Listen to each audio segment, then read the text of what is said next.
A confirmation about the audio, please, guys. If the audio is clear and available, kindly confirm the same. Thank you.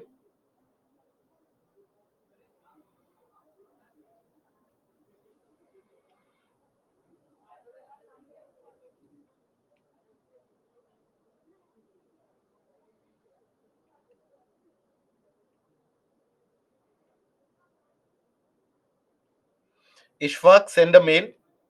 I'll let you know. Okay.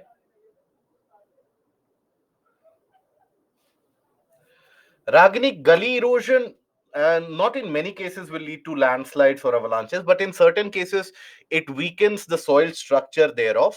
And once the soil and its entire structure becomes unconsolidated, it is very easy to move.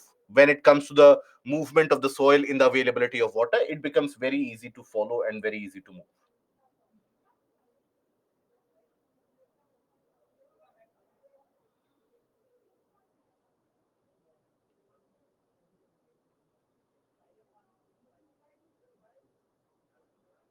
Average depth of gully erosion is few feet out there, not more than a few feet.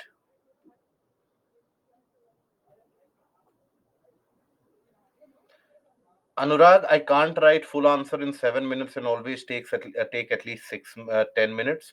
So at this point of time in your preparation, it is absolutely okay. Practice around 100 answers more, 150 answers more, and you will get that to that place. Don't worry. In the initial stages, candidates they take 15 to 20 minutes to write an answer.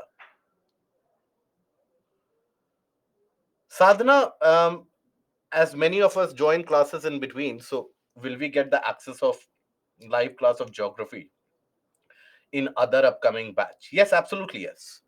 If you face any kind of a difficulty thereafter, uh, get in touch with me. All of you have my mail ID. Get in touch with me, and we'll facilitate that. No issues. Only problem in geography is about landform. Fail to learn all the landforms. So see, initially the name and learning of names will be a difficult portion, Gulam, because understand your mind also has come across those names for the first time. So don't expect yourself to retain all of that perfectly well. So try to associate in terms of the with the shape, right, and what kind of landform is created, and multiple repetitions, 3 or 4 times of repetitions will be more than sufficient. Okay. And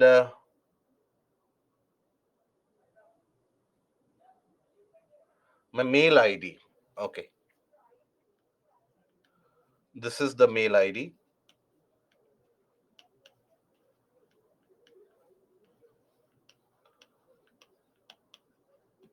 I think, Anurag, you had sent a mail, and still I have not been able to find that mail. So any of your mail still not. Now a couple of you have a few of you, a bunch of you have sent me a mail in the last couple of days, so I have not cleared all of those. But otherwise, if your mail is not reverted to till now, send a reminder.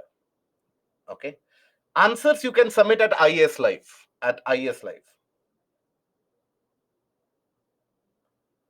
Okay. Now,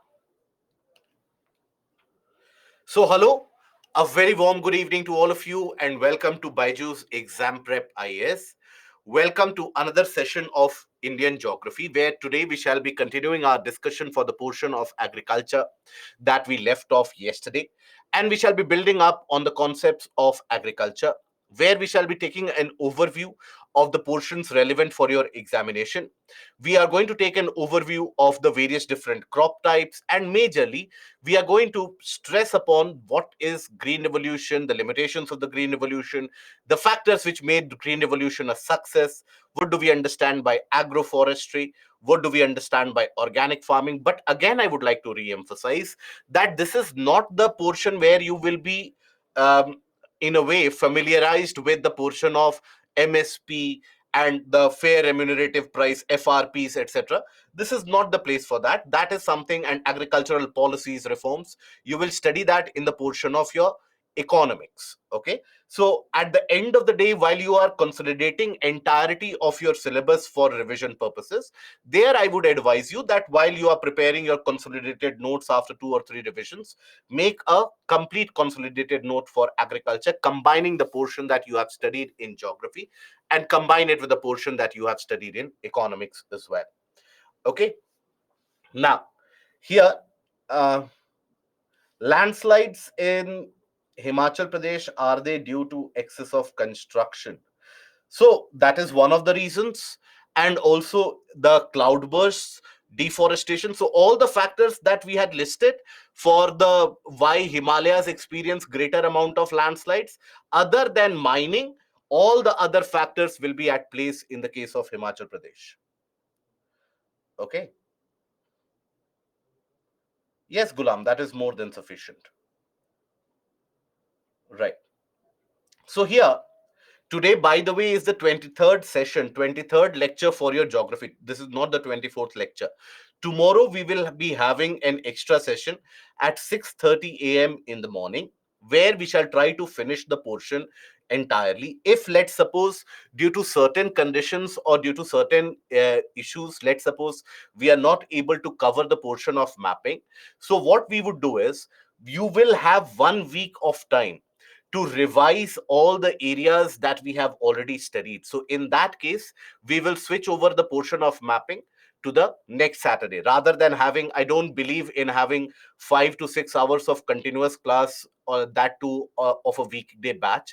That is no longer justified, or that is no way justified on you. So your concentration obviously won't be dependent on and won't be concentrated for that long. So we'll try to finish it tomorrow, but if we are unable to finish it tomorrow, then we will have a separate concise mapping module for next Saturday. And the next Saturday, that is on 2nd, we are anyways going to have a separate doubt clearing session.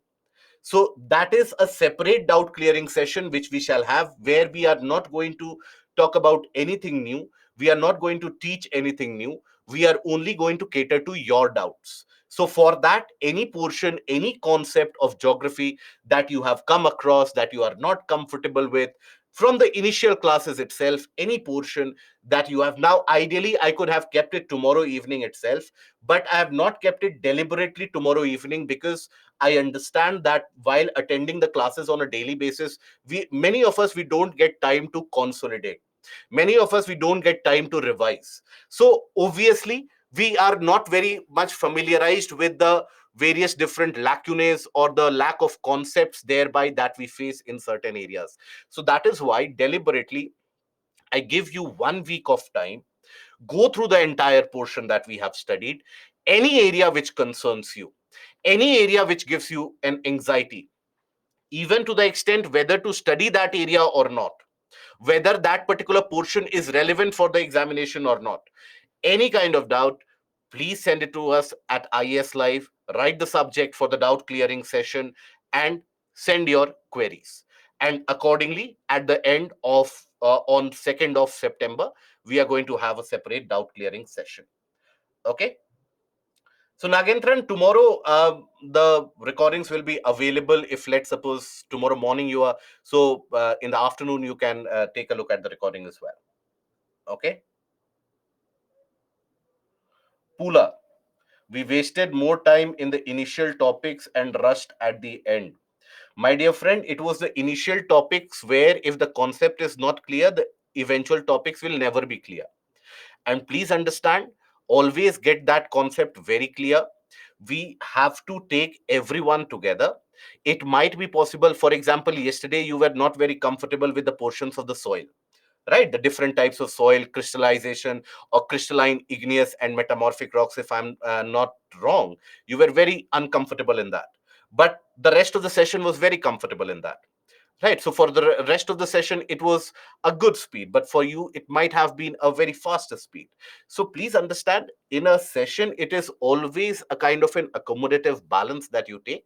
And don't worry, at the end of it, what is it that matters for you? That the entire portion and the entire syllabus should be covered, isn't it? That is something which is important, or is there something else which is important? So we will finish everything. Don't worry about that. Okay, doubt clearing session will be on 2nd. But I would ask everyone that, is there any portion of geography that you have found it that we need to give a greater amount of attention into that particular area? Any portion of geography which is still giving you anxiety? Please let me know. Any portion. Climatology. Okay. Monsoon. So again, it comes down to climatology. Ocean currents and climatology. Okay. Physiography, see, if you are able to understand the portion of geomorphology in a basic manner, physiography is again where I would advise that kindly look at the recordings of the session. We have talked about the very basics, how they have been created, how the new landforms have been created.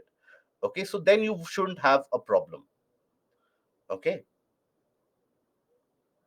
remembering the parts of the map. So please don't remember the parts of the map. As long as you follow that approach, that you are learning the various different parts of the map, it will be very tough for you. Okay, but then any portion where you try to understand, where you try to basically explore the ideas, then it becomes automatically very easy. Wildfires. Wildfires and forest fires you study in the portion of disaster management, but wildfires are basically the random incidents of fire where you have due to natural causes such as thunder and lightning, where you have the fire lit up in the region of the grasslands, in the region of the scrublands and the forest. That is what the wildfires are. Okay,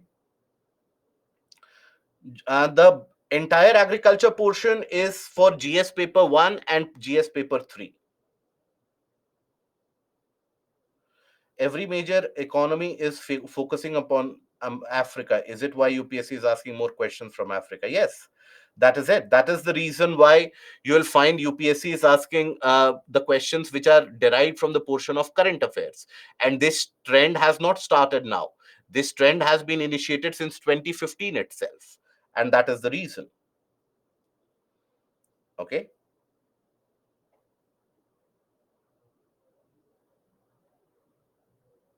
Concept is nice as a revision on a daily aspect, that too twice, but I feel difficulty in questions of hard facts such as monadnocks, Zeugans.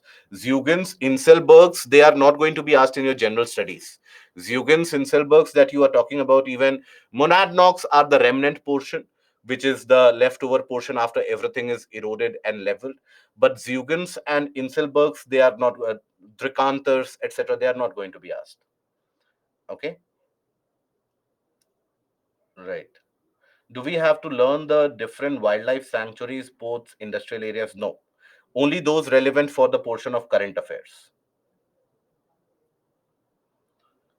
The problem in study, but the difficulties rise on motivation towards the continuous. That is the struggle of the civil services, where you go through ups and downs. The only thing that you can do is you ensure that during your down days you have enough productivity, and uh, during the down days at least you are able to go through the newspaper, and during your up days, that is when you have to hit the ball out of the park. That happens.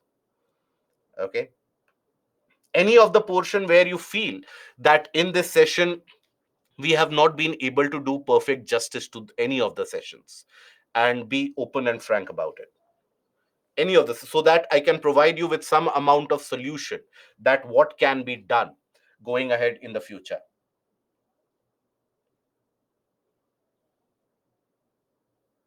uh, Climatic classification. Okay.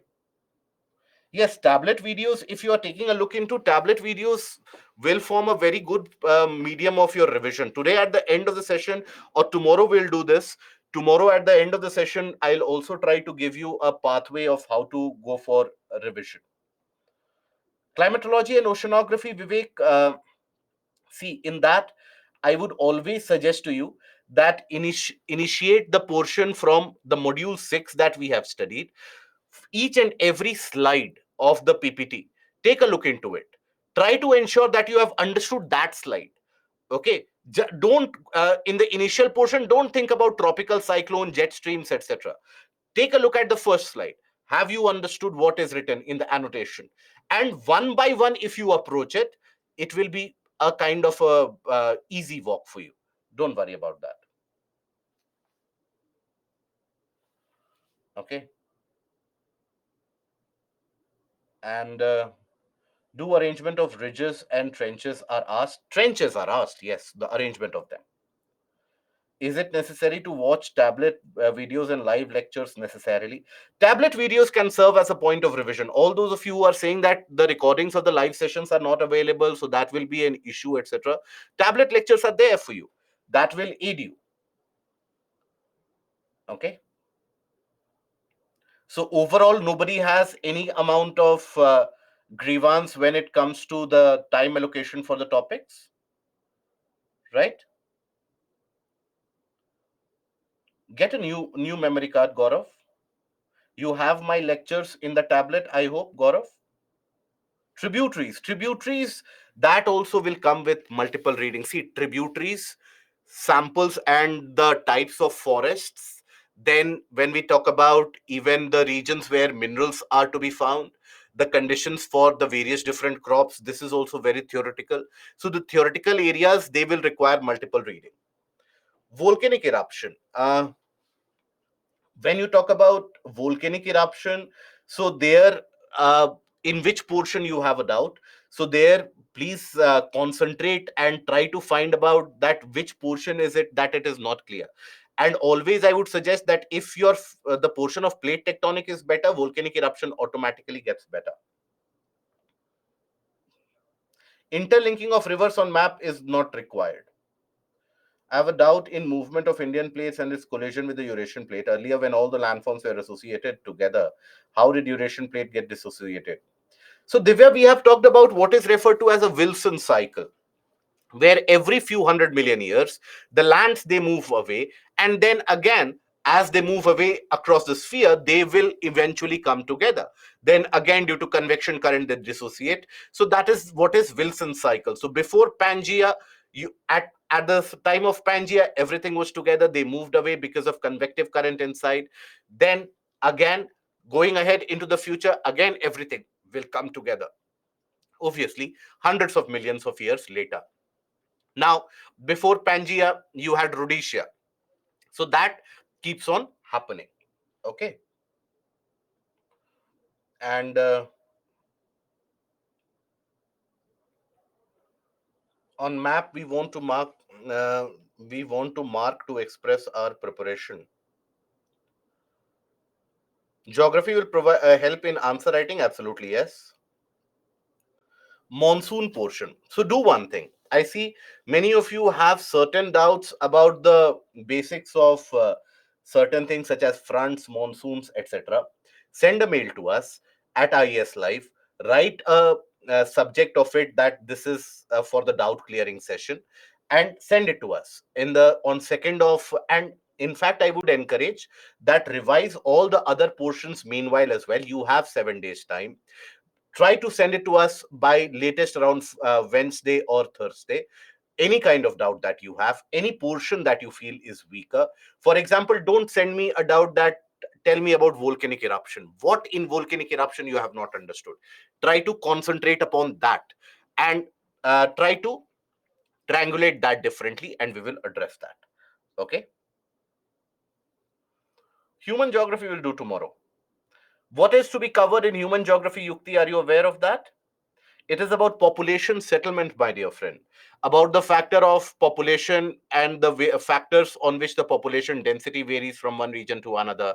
What are the factors based upon or the problems faced by the urban settlements? So those are the kinds of topics in human geography. Okay.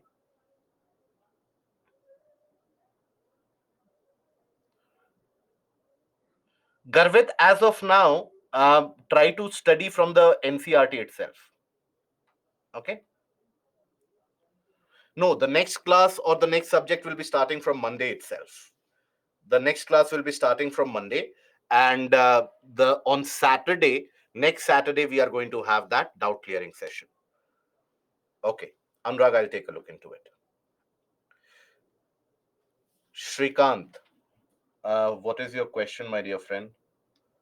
Then we proceed. I'm unable to take a look at your question out there.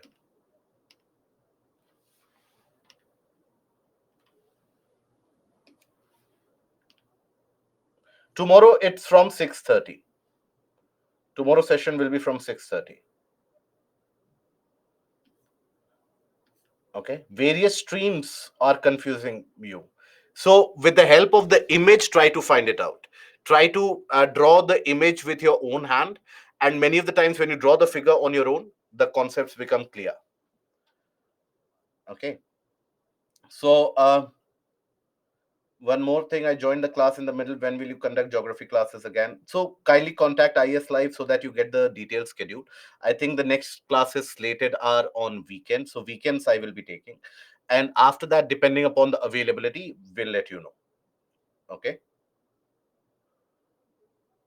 Now, now we continue with the portion of the types of agriculture.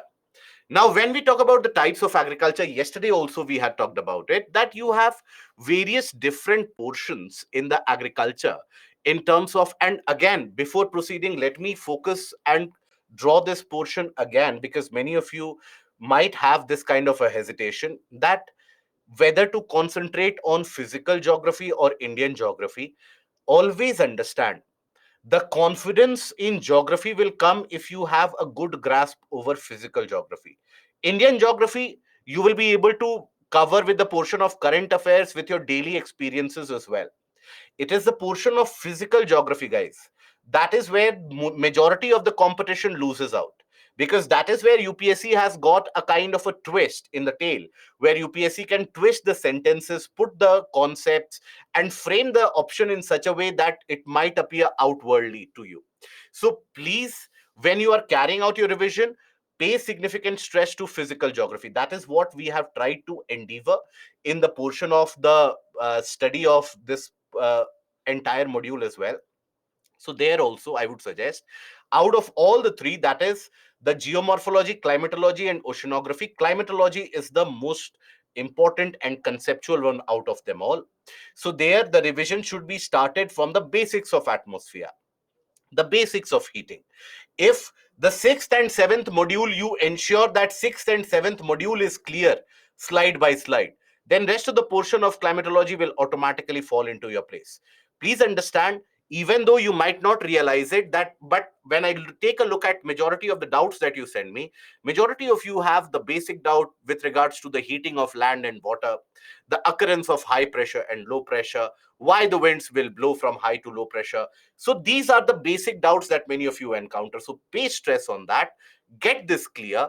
The portion of Indian geography automatically follows. This is not a portion where a question will come where you have no clue about how to write the answer. You might not be able to write the best answer out of the Indian geography, but you will be able to frame an answer. It is in the case of physical geography where the type of questions, when they are asked, where the concepts are twisted, that is where you will be left out of place. So please do focus upon that. Okay. Now, here we start with the portion of the types of agriculture where we had talked about yesterday as well. When we talked about the subsistence type of agriculture, it is the agriculture. Okay, Shrikant, you also have the same query. So, Shrikant, with all humility, let me tell you, kindly take a look at the NCRTs, the PPTs, the ARMs. Trust me, they are more than sufficient. Okay. So, as of now, when we try to resolve this issue, till that point of time, kindly take a look at the PPTs, the ARMs, as well as the NCRTs. NCRTs are the basic textbooks based upon which the questions are framed. it happens that certain areas NCRT has not paid much attention to, or in certain areas NCRT has committed the error. That is where you have these live lectures, live sessions, the class sessions. So annotations of the PPT will be available to you, my dear friend. The ARMs will be available to you. Plus, for other reference, you have the tablet videos, tablet lectures available to you as well. Plus, even after studying all of that, any portion, if it worries you at any point of time, I'm not saying only till your subscription lasts or till we have a kind of a transactional relationship out there. No, let me tell you here, I'm still in touch with the candidates whose subscription ended around 1.5 years back and who are giving their attempts, right? So it is not a kind of a transactional relationship that we have. I hope you don't see it that way, because when I interact with a student, when we interact with a student, and many of you would be a testament of that, because in many of your cases I have given you suggestions which you don't find in the case of the other faculties giving you that suggestion. So it is a kind of a trust building exercise that we have carried out. Now, the names that I went through in this, trust me, after every class we go through each and every comment that you guys have put through, so as to gauge how much everybody is understanding. So please don't have that kind of a misconception that after this class is over, then I will never get hold of this person again. That is why I hand out my mail ID very easily, and I will always be in touch with you. Even if, let's suppose, you choose an optional which is not associated with geography, still, if you have an issue, as long as I feel that I am capable enough to solve that, I will do it. If I'm not capable enough, I will ensure that there are capable people to help you out, because we are here to ensure that you clear this examination. Here both of our goals, they converge. Okay, so if you clear the examination, that is something which will be the ultimate aim. So believe me, any type of queries that you face in any topics, even after the completion of the class, even after the completion of your subscription, you still have my mail ID. Get in touch. I will always be there for you. Okay, don't worry about it at all. Okay. uh, okay, if the recorded videos, then how can I get it again? So you have the tablet videos, isn't it? So Shrikant, I hope that assuages some amount of your anxiety. And don't worry about whether this material is available or not. At any point of time, if any material is, take a look at NCRTs which are available for free online. The crux of it is you have to clear the exam. How do you clear the exam? There are hindrances, and I agree to you, I sympathize and empathize with you that there are hindrances. How to overcome them? So that is where I'm there to help. Okay, now we talk about the subsistence farming. And subsistence farming here, we talk about agricultural production, agricultural production for self consumption.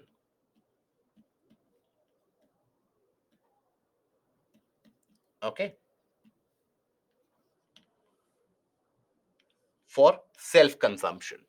And primitive means you are not technologically driven.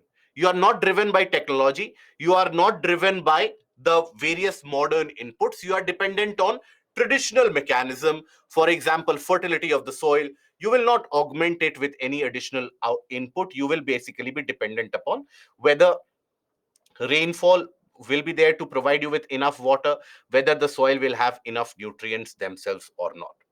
Then intensive subsistence. So here again, you are dependent on significantly the fertility of the soil. By the way, this primitive subsistence form of farming, this is mostly to be carried out in the hilly areas, hilly terrains, which are not very well connected in terms of infrastructural facility, which have a kind of a basic isolation of sorts in terms of commute, right? Where you don't have many infrastructural facilities which are available there. It is in those areas that you will experience this. So here, this is observed in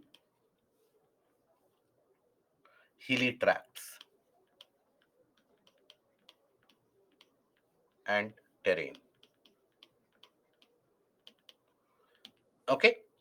Shifting cultivation is a type of this. Then intensive, mostly carried out in the alluvial plains, mostly in alluvial plains. Yes, Mayank, that is a correct conclusion to make. Okay. Now, for example, in India, if you consider the region of West Bengal, Bihar, even Assam plains, UP, Punjab, Haryana, so in these areas, even in eastern coastal plain, where the production is completely based upon the fertility of the soil, and you will have everybody in the family involved directly or indirectly in the process of cultivation. That is your the intensive subsistence. Then you have commercial. Commercial is purely for profit, purely for profit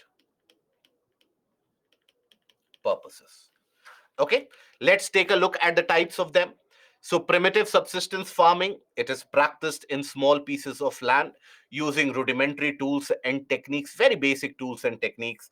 Food produced is chiefly for self consumption. Mostly, you will find that the modus operandi used is that of a shifting kind of agriculture. What do we mean by shifting kind of agriculture? So, for example, here, Yashi will come to it again, don't worry. So when we talk about shifting kind of agriculture, what is it? Suppose here you have a tract of land, right? And here you will find that there are various different trees in existence. Shifting cultivation basically means where you shift the area where you are producing food. You shift the farmland itself.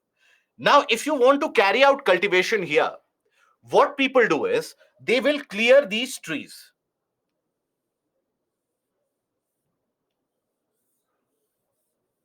They will clear this trees. Okay, so they would have slashed all the trees and then they would have burnt the residue. So the ground is now available for cultivation. Now, this ground will be able to provide fertility of soil for maybe 2, 3 seasons or 4 seasons for growing of crops, because you are not putting in any kind of additional input there. You are not putting in any artificial or any kind of artificial chemical input to augment the soil fertility.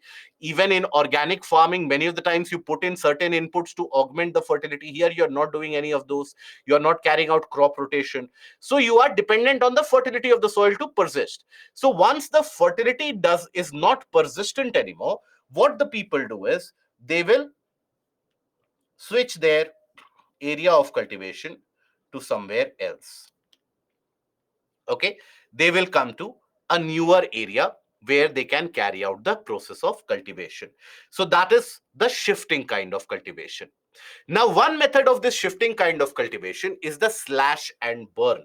So slash and burn.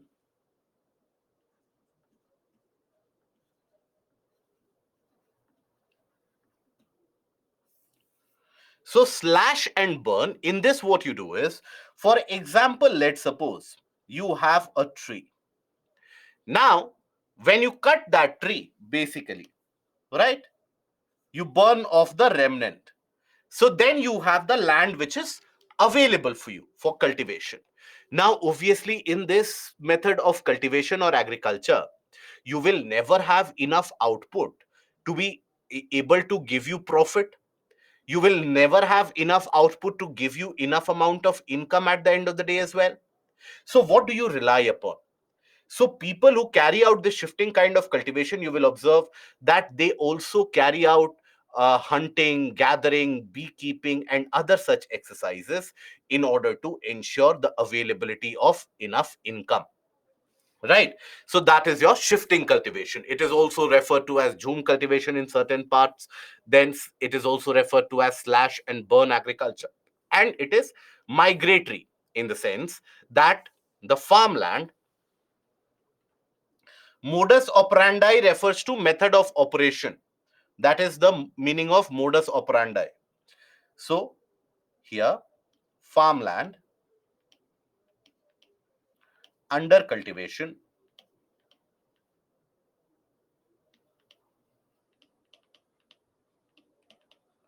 shifts, right? In the sense, it is not as if the land in itself starts shifting. You shift your cultivation to some other area. Land is cleared with traditional tools and cultivated for a few years. As the fertility declines, land is abandoned in favor of another freshly cleared land patch. Here, generally, you will find cereals and tubers, root crops which are grown. For example, in Africa, you will find the growth of crops such as cassava. For example, many other tubers you will find to be grown like that. Yam is again one of those. So that is where you will find that shifting kind of cultivation focuses upon. Now, hunting, gathering, fishing, and bird rearing, these are also carried out in these areas in order to augment the level of income that people have. So, to be observed in Latin America, tropical Africa, tropical regions of South and Southeast Asia, in those areas also you will observe shifting kind of cultivation. Okay, this is also here shifting cultivation is carried out. Then intensive subsistence, so it is carried out in river valleys and delta plains in South and Southeast Asia primarily. Here the main asset is the fertility of the land, because these are alluvial deposits, and we have seen that alluvial soils are very fertile. So that is where you have a kind of a fertile soil in existence.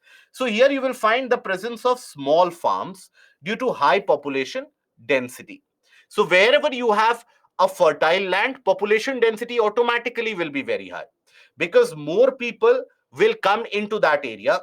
More people will want to cultivate, because it is a kind of an economic process of income earning.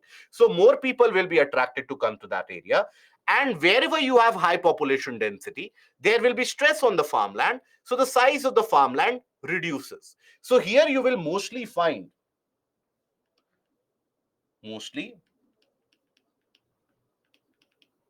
small and marginal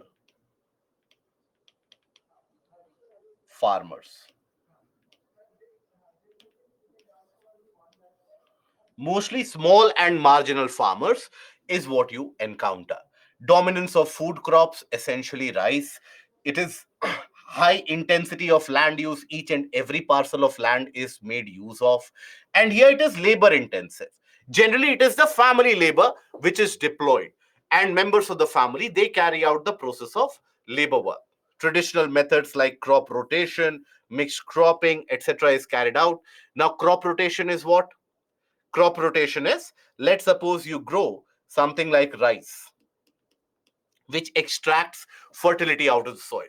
Now, after that, you grow, let's suppose, pulses.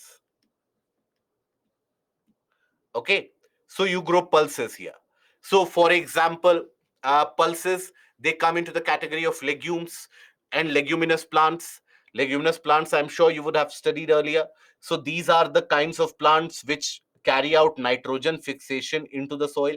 They fix the atmospheric nitrogen into the soil, ensuring the fertility and retention of fertility of the soil. So when you grow pulses, the soil becomes fertile again. After that, you can grow rice. So that is rotation of crop. You are in the same piece of land, you are rotating the types of crops that you are growing. Low level of commercialization is there. Why? Because of very small surplus, because most of it is the for self consumption, production for self consumption.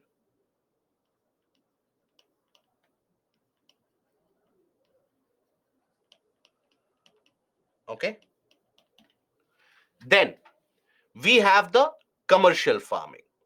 Commercial farming is basically that kind of cultivation where you carry out the farming in large tracts of land. Generally, in large tracts of land, you will grow only one kind of a crop, so that you are able to produce in large volumes, in large bulk.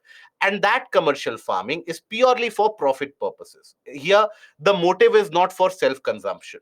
So, here you will find the size of the farmland to be very large, and here all the modern methodologies of technology, they are also applied here. Okay, all the modern methodologies, so to say, they are also in application. So single crop is grown on a large land holding. This is also what is estate farming. For example, tea, coffee. Then you have plantation cultivation carried out for coconut, rubber. All of these are also carried out in plantation cultivation, right? So where you grow only one kind of crop in a very large tract of land, so that you are able to have a homogenized attention on that category of crops, and that will give you enough quantity to provide you substantial amount of income. It is highly commercial, it is capital intensive. In order to carry out this process of cultivation, you need high amount of capital investment, because the farmland, the land cost will be high. Technology in itself is also costly, it is not cheap. So capital intensive means initial investment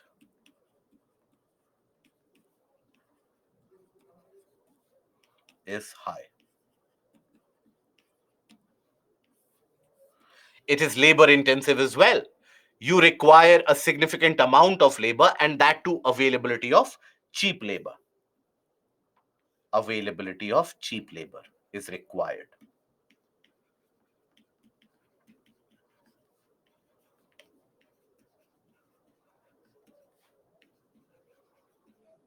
Okay, is needed. Here you will find many of these large farmlands, they have processing infrastructure as well, where, for example, let's suppose after the usage of thrashers, harvesters, you get a kind of a plant which has got some residues, or the crop which has got some residues. So that purification process is carried out in the farm itself, so that it is transported directly to the market, so as to have a better realization. Here you will also find many of the much amount of value addition which is also done by processing of the crops. Many of the times value addition is also done. For example, the corn, the maize that you grow, now you have the corn which is extracted from that. Now that corn can be sold in the market just like that as well, but there you can extract the various different corn kernels, sell them separately. For that you require better machinery, and that corn kernels, when you sell it separately, that will give you a better price realization. So this is to improve the price attained. Then, tropical and equatorial regions across Asia, Africa, Latin America, these are the areas where you will find significant and substantial amount of commercial farming carried out. Then, in areas where the size of the land holding is much larger, in those areas, you carry out commercial livestock and grain farming at the same time. Livestock means that you take care of the animals as well. So you have a kind of a ranch where you keep multiple, let's suppose, cows, sheep, goats, etc., buffaloes, and then you still have enough piece of land to carry out the cultivation. So when you carry out the portion of rearing of animals or animal husbandry, plus the portion of farming and crop cultivation simultaneously, that is what is also referred to as the mixed farming, where mixed farming is crop cultivation,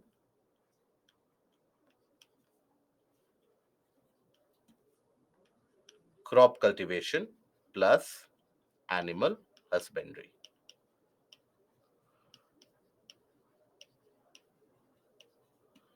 That is what is referred to as mixed farming.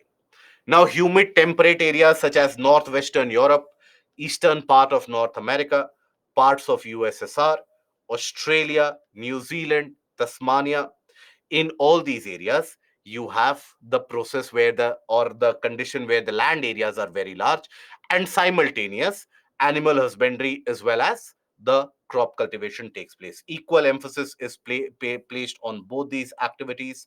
So here, crops such as wheat, barley, oats, rye, fodder, And you have various different types of animals from where you also get an opportunity to earn some income by selling the animal products, and the animals themselves also you earn some amount of income. Here also you make maximum utilization of the land, in the sense that in certain areas you grow food crops, in certain other areas you can grow certain crops which are important or which can be used only by the animals themselves, right? So complete utilization of the land is taken up. High level of modernization and commercialization, high capital expenditure on agrochemicals, farm machinery, and processing infrastructure as well. Crop rotation and intercropping is also carried out. So, here also, animal husbandry means the aspect of rearing of animals. Rearing of animals.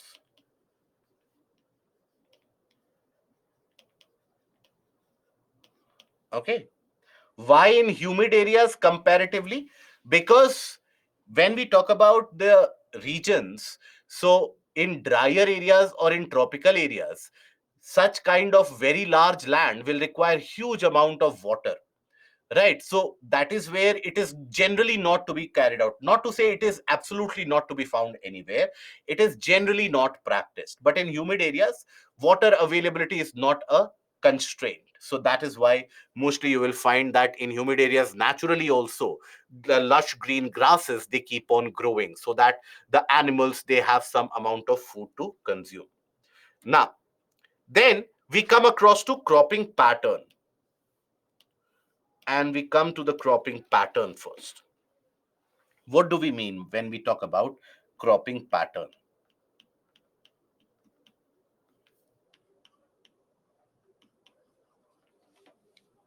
So, cropping pattern refers to the arrangement or the type in which you grow the crops. So, for example, if I have, let's suppose, if I have a farmland, now in what arrangement do I grow crops here? That is the cropping pattern. Now, broadly, this is of two types. This is monocropping, monocropping, and you also have what is referred to as multi-cropping.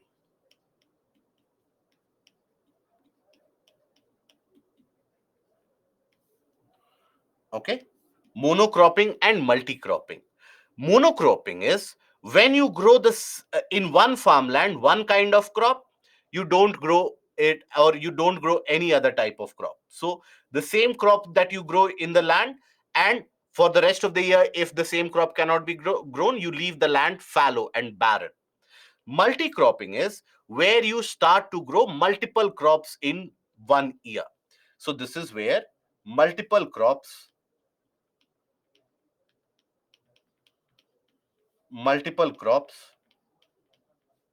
are grown through the year. Okay. So in the same piece of land, that also needs to be specified in the same land. Right. So multi-cropping is also of different types. You have what is referred to as intercropping,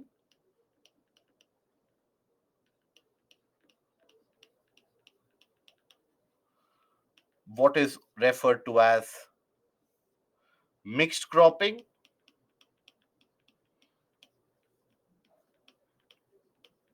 Mixed cropping is different from mixed farming, guys. Mixed farming is when you take care of the animals as well as you are able to grow the crops. That is mixed farming. Mixed cropping is something different where you grow multiple crops at the same time without any definite set pattern or arrangement. We'll talk about it. And then you also have what is referred to as sequence cropping.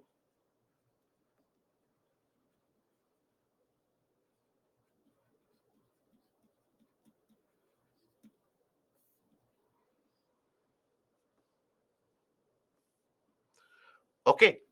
Now, here, if you take a look at it, what do we mean by multi cropping? That means in one farmland, you are growing multiple crops within the year. So it can be carried out in certain ways and manners. So you have intercropping, for example. Now, in intercropping, what do you do? So in the case of intercropping, you will carry out the crops in a so multiple crops you will grow simultaneously in different rows and patterns. So for example, let's suppose here you grow in one row you observe rice here, right? In another one, let's suppose you grow a vegetable, any of them. Then again, after that, you grow rice. Again, after that, let's suppose you grow vegetable. So here you are growing different crops, but you are doing so in a definite row pattern. That is what is intercropping. Okay, when carried out in a definite row pattern. So this is definite row pattern.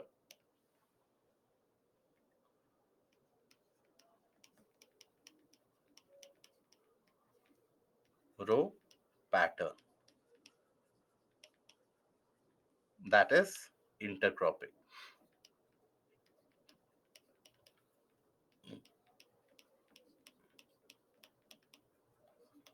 Okay. Then you have what is referred to as mixed cropping. Now, mixed cropping is what?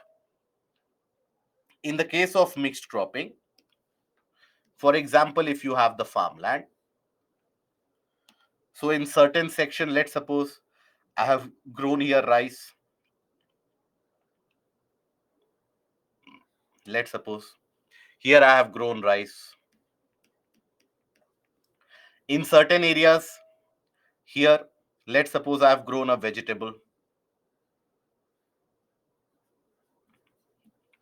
Then after that, let's suppose I have grown here some other thing, maybe tomato, maybe pulses, something like that, right? Then after that, let's suppose I have grown here cotton, if the land is large enough, right? I grow something else here. So overall, what do you see is that you have different crops which are grown simultaneously without any set pattern or arrangement as you observed earlier. So here you don't have a definite set pattern or arrangement. This is what is mixed cropping. Mixed cropping. Then what do we mean by sequence cropping? Sequence is where you grow a crop. After the harvest, you grow a particular crop, then again some other crop, then again you continue that. For example, in the piece of land, let's suppose you grow rice during the rainy season. After that, during the winter season, let's suppose you grow wheat. After that, when you harvest wheat, let's suppose you grow some melons, maybe let's suppose watermelon. Then again you grow rice. So you are growing it in a kind of a sequence within the year. You are growing multiple crops, but you are growing them in a sequence. That is what is referred to as sequence cropping. So intercropping, mixed cropping, and sequence cropping, they are a type of multi-cropping out there. So here, basically, if you take a look at the definition of it, so basically you have two types. One is monocropping, other is multi-cropping. Multi-cropping is subdivided into three particular types. Okay, so monocropping, it is monocropping or monoculture refers to growing of only one crop on a piece of land year after year, the same crop, right? It is the worst form of farming methodology which is carried out, because overall in the year you won't have that much amount of produce, and because obviously as the climate changes in various parts of the year, you don't have the conditions conducive for the same crop throughout the year. Then you when you talk about multi-cropping, it is growing two or more crops on the same piece of land in one calendar year. That can be done by the method of either intercropping, mixed cropping, or it can be done in the form of sequence cropping. What are they? Intercropping is growing of two or more crops simultaneously on the same piece of land with a definite row pattern. So what you observe here in the first image, this is your intercropping. You are growing multiple crops, but then it is grown in a set row pattern. Mixed cropping, growing of two or more crops simultaneously without any row pattern, right? It is intermingled without any row pattern. This is your portion of mixed cropping that you would see in your screen, where you don't have a definite set row pattern, but you are growing multiple crops. Then you have sequence cropping. So can be defined as growing of two or more crops in a sequence on the same piece of land in a farming year. One after the other, you grow. So crop rotation that we have talked about, that is a kind of a sequence cropping in majority of the cases. Okay. Now, here, when we talk about, yes, crop rotation is a kind of sequence cropping in itself. So now we come to the cropping seasons which are prevalent, which are to be observed in India. So what are the various different cropping seasons out there? So you have the Rabi season, the Kharif season, and the Zayed season. So when we talk about the Rabi season, so Rabi season or the Rabi crops, they are also referred to as the winter crops. Okay, they are also what are referred to as the winter crops.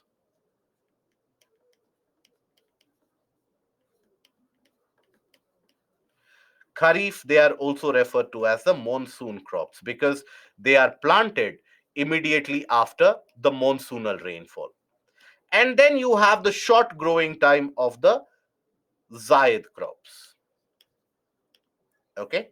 So when we talk about the Rabi season, now Rabi season basically it extends it obviously during the winter months. So here the planting or the sowing,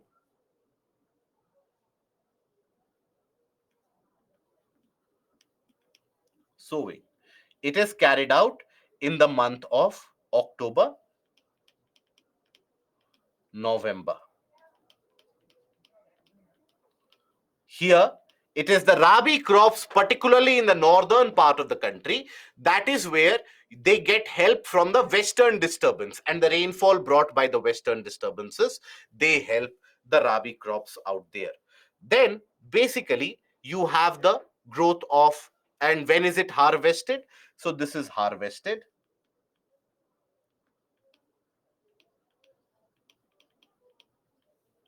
okay, in the month of when? March, April. Example, you have mustard, wheat. Okay,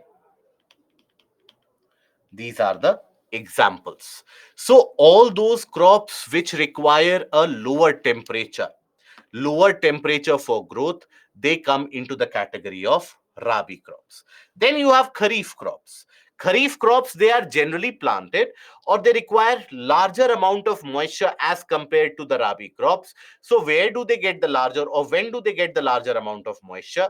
That is always attained after the condition of the rainfall. So after rainfall is received or attained in a region, that is when you have the Kharif season. So this is sown, the sowing is done. Yes, sometimes even in December also it is planted. It is not as if I write October to November, so from 1st October planting will start and 30th of November it is going to end. That is not how it happens. Generally, the sowing for the Rabi crop will many of the times be initiated in certain areas after the 4th week of October. In many of the areas, it carries out in the first week of December as well. So it is not something which is very stringently drawn on a piece of paper. The farmers basically they take a gauge about the weather conditions, the temperature conditions, and then they start sowing the seeds. Okay, so then sowing for kharif crop generally happens in the month of July, June and July itself, after the monsoon rains. Okay, and is harvested when? When is it that the kharif is harvested? September, October. in many of the cases, even October. So here again, please don't get riled up that October you said Rabi sowing and October you are saying harvesting. So it varies from one place to another. It tends to vary. Example,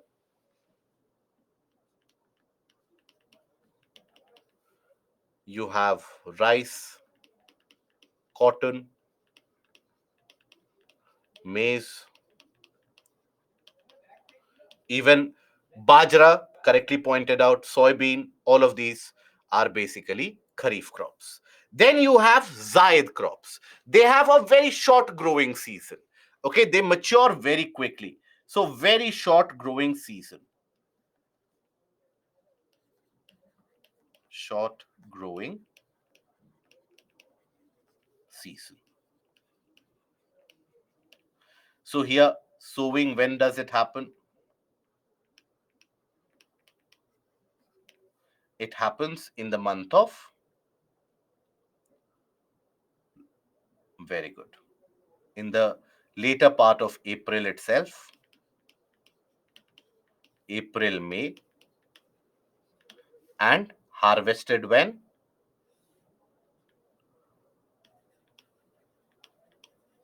Sugarcane will be Kharif,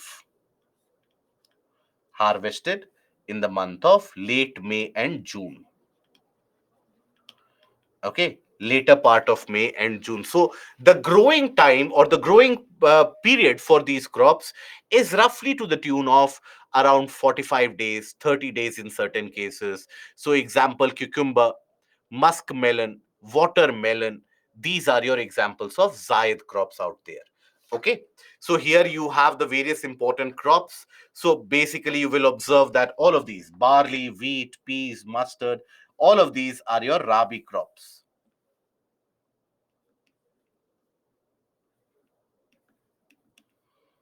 Rabi crops. No, these are not Ravi crops. Ravi is a river. This is Rabi crop. Then you have the Kharif crops. These are your Kharif crops. Paddy, maize, jowar, cotton, tur, groundnut, soybean. These are your Kharif. And then watermelon, muskmelon, cucumber.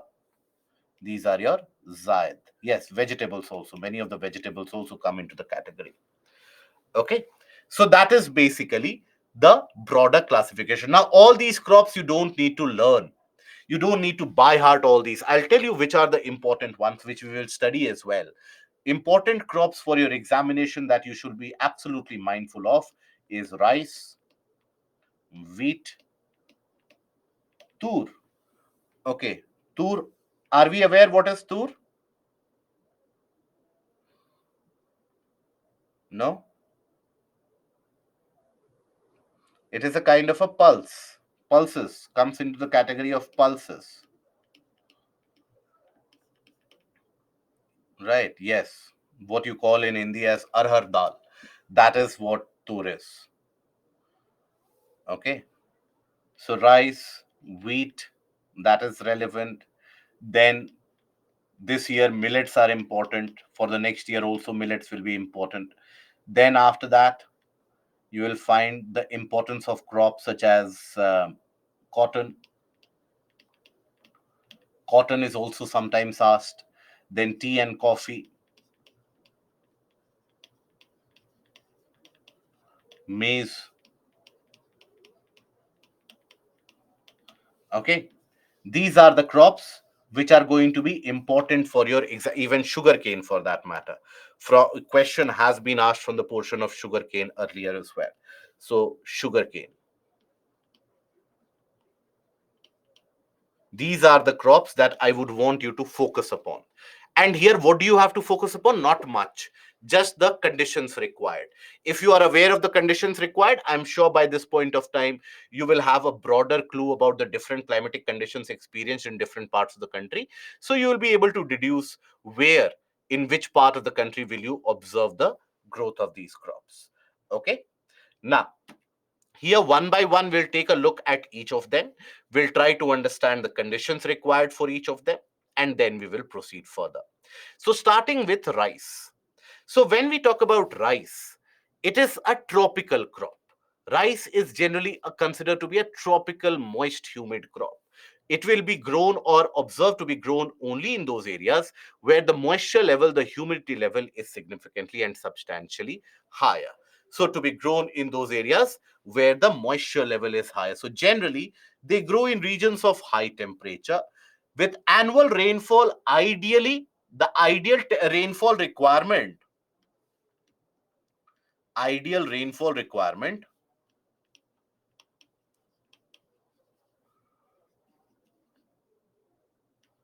required is basically 120 centimeter per year. 120 to 130 centimeter per year rainfall, if it is received, that is the ideal condition. But then here, in majority of the parts, that amount of water is not available. Minimum what you require is 100 centimeter per year. Majority of the parts, that amount of water is not available by rainfall.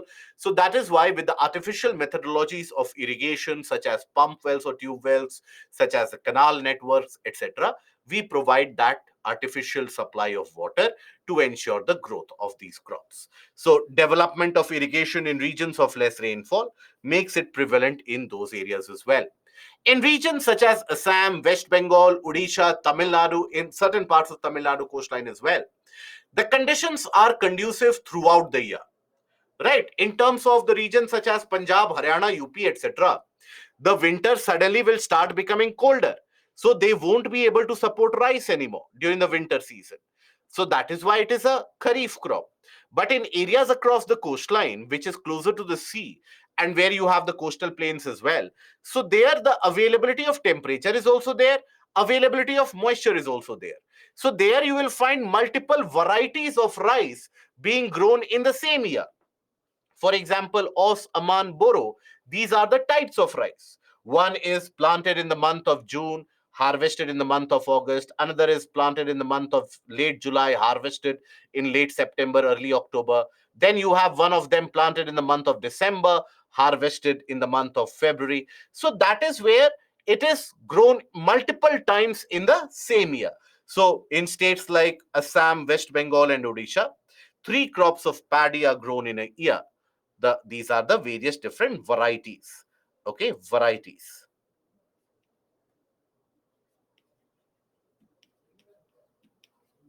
of rice.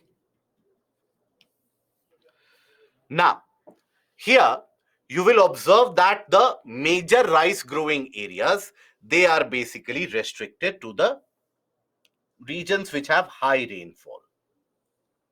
These are your major rice growing areas, okay, where the average availability of moisture is higher and temperature is also in general higher.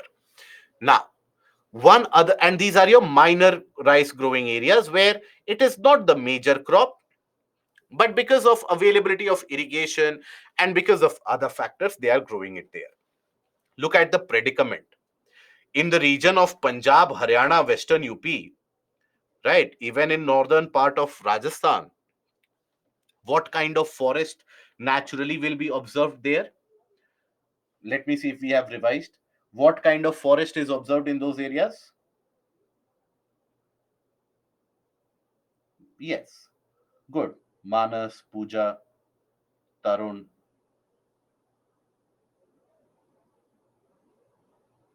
other Tarun as well, Chandranath, Basu. Good.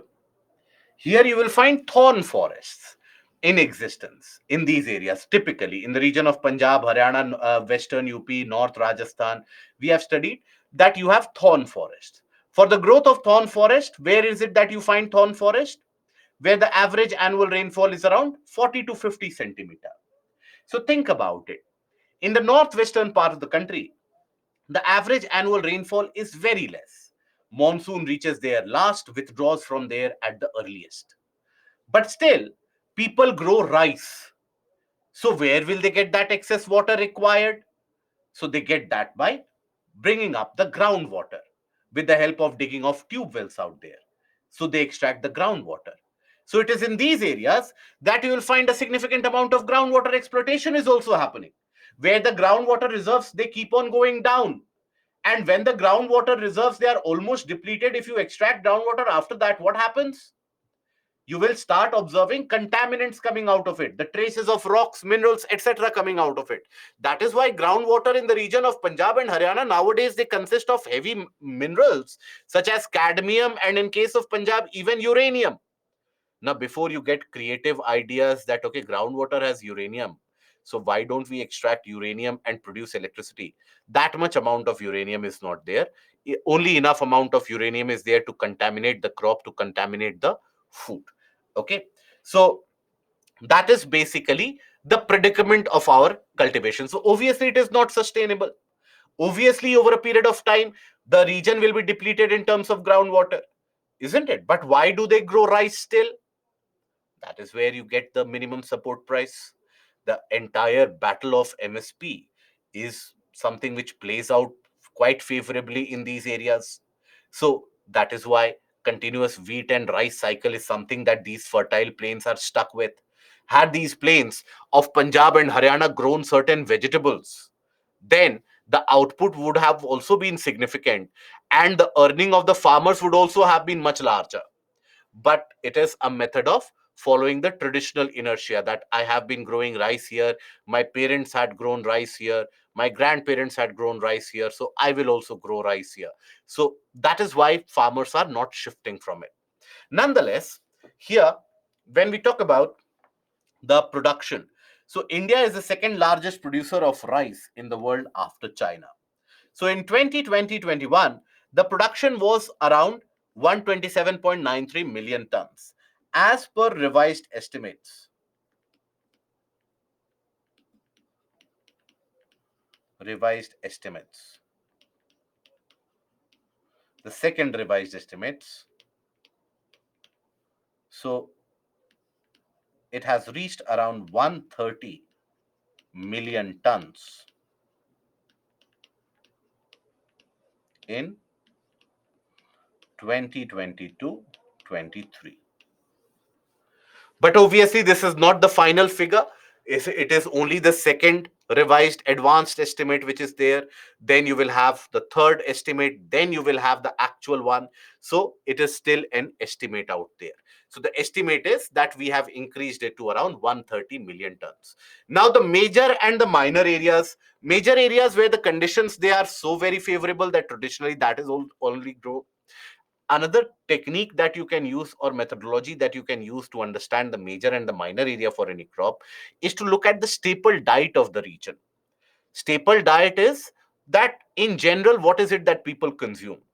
So, in general, you will find that in all the eastern and the southern parts of the country, rice forms a very important part of the diet, be it early in the morning, or be it late at noon, or be it in evenings or at night.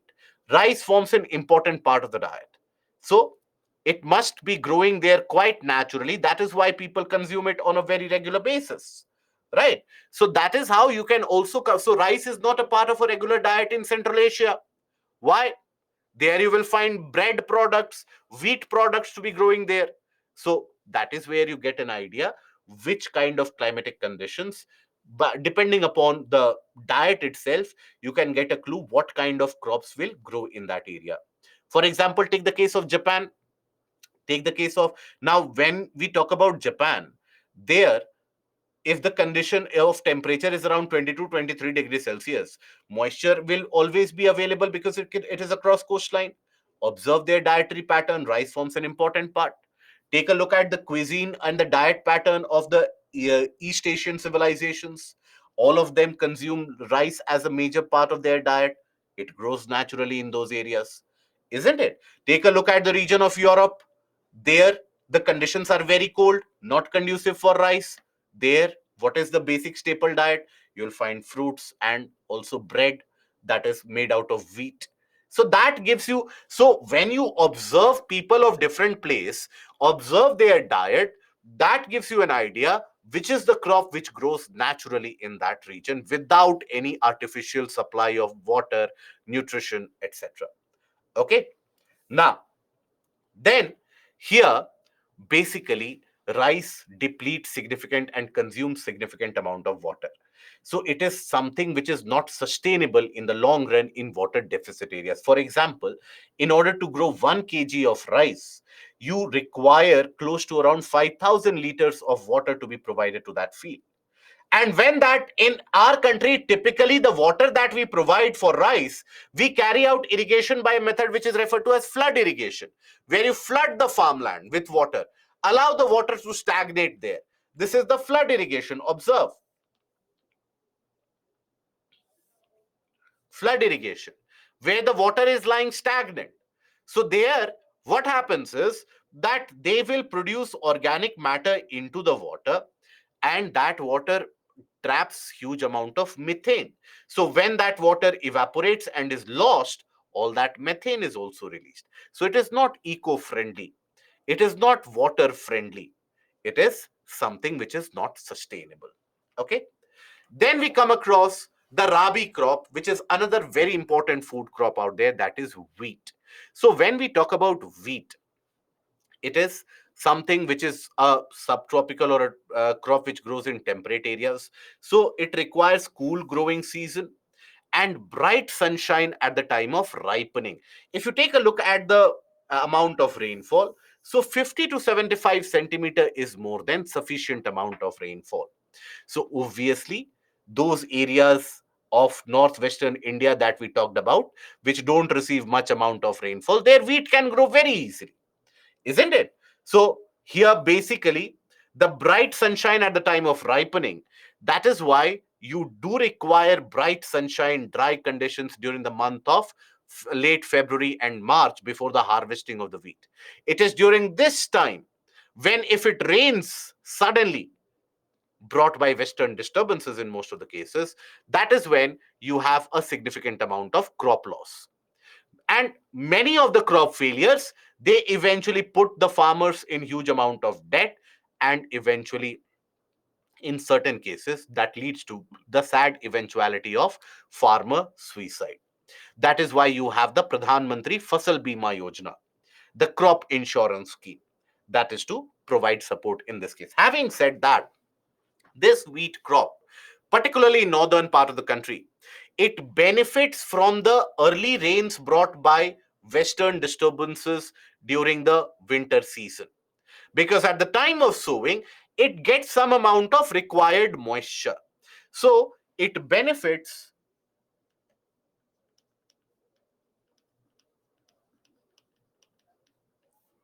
some amount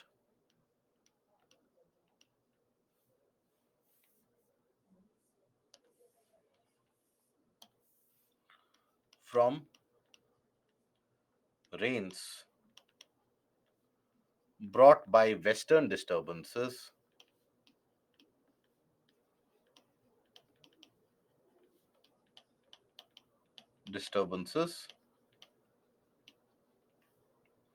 in months of November, December. However, when the same western disturbances, they bring rains in the month of March, it is devastating. Now, then there are two important wheat growing zones in the country. You have the Ganga Satluj plains in the northwest and the black soil region of the Deccan as well. And overall, if you observe, these are the wheat growing areas. You won't find the growth of wheat in the southern part of the country, because there the temperature is not cool or not low enough. For almost all part of the year, the temperature is higher because you come into the tropics. So that is why it is grown in subtropics. Now observe here again the same logic that you have to apply in terms of the major growing areas and the minor growing areas. So observe the major growth areas. Now these are the areas where typically you will find wheat to be a part of the daily staple diet. So these are your major areas. Okay, major areas where it is grown. India is again the second largest producer of wheat after China in the world. Now, then we come across millets. Now, millets have been grown in this subcontinent for thousands of years. In fact, before the onset of Green Revolution, majority of the farmers would concentrate on growth of millets themselves, because millets are oftentimes considered to be the farmer's friend. Why? Because They don't have many tantrums, right? They can grow in any condition. They can grow in any required situation. Even if the soil fertility is not good, millets can grow. Even if there is no external method of irrigation, millets can grow. If there is less rainfall, millets can grow. If the soil is shallow in a sloping land, millets can grow, right? If the rainfall doesn't happen for a long period of time, millets will grow. So they grow in very adverse conditions. They don't require much amount of input. So it is cost saving on the side of the farmers. Now, when you consume millets, millets basically in India, you have major, minor millets all there. But major millets is what you have to be concerned about. So the major millets in that comes the jowar, bajra, and ragi. These are the major millets. So these major millets, if you will observe, they are very nutritious. They are very nourishing. They provide you with all the important nutrients which are required for the growth of the human body. They provide you with iron, they provide you with calcium, they provide you with fiber. Now, in a country like India, where you have more than 50% of the female population suffering from one or the other form of anemia, anemia is primarily one of the major causes for the suffering of anemia is what? Deficiency of iron. So, in such a condition, millets can produce a kind of an answer.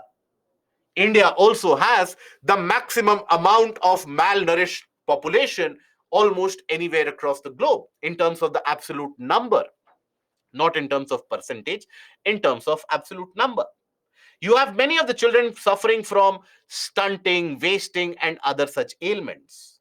Now, in that situation, it is not as if they don't get supply of wheat and rice, because now various different state government programs, various different central government programs, availability of wheat and rice in certain or the other areas are ensured, as long as you have your identity card, you have the place of residence, etc., which is registered, you will get availability of food grains, but nutrition is not attained. So, in a malnourished country like India, or a country like India which suffers from a significant amount of malnourishment, these millets can always provide with a solution. Okay, so that is why the government of India had requested this, and United Nations and FAO readily accepted for 2023 to be declared as International Year of Millets. Okay, so that is where 2023, that is your International Year of Millets.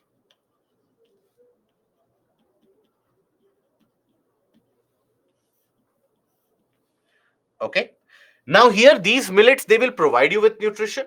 They also act as the fodder for the animals.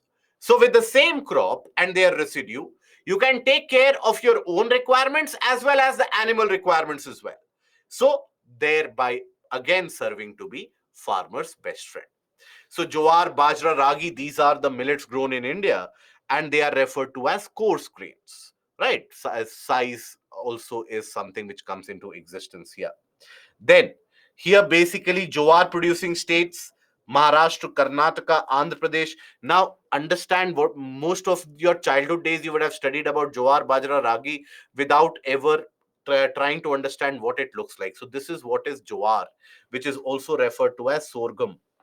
Okay, so jowar, which is also referred to as sorghum.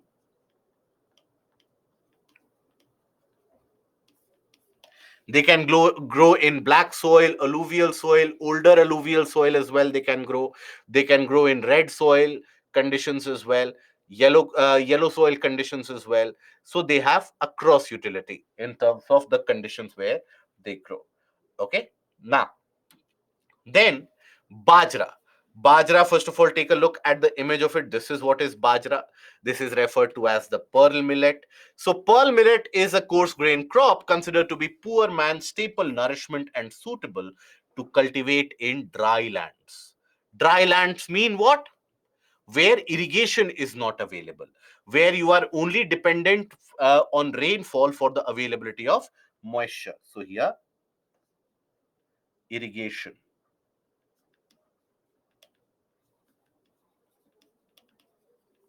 is not available.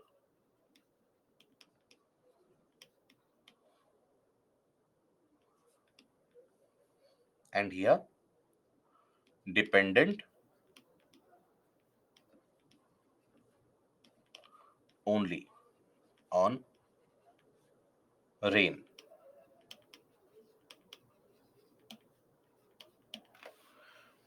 Okay, which crops are supported by black soil? Cotton, then maize also.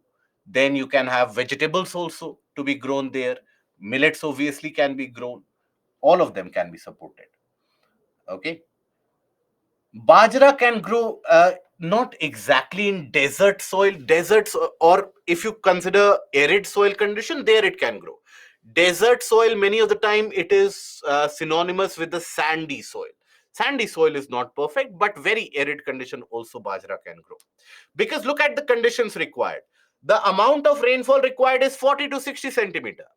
That much amount of rainfall is always prevalent even in many regions of Rajasthan as well, Gujarat as well, Madhya Pradesh as well, in central Maharashtra, eastern Vidarbha region, Telangana region.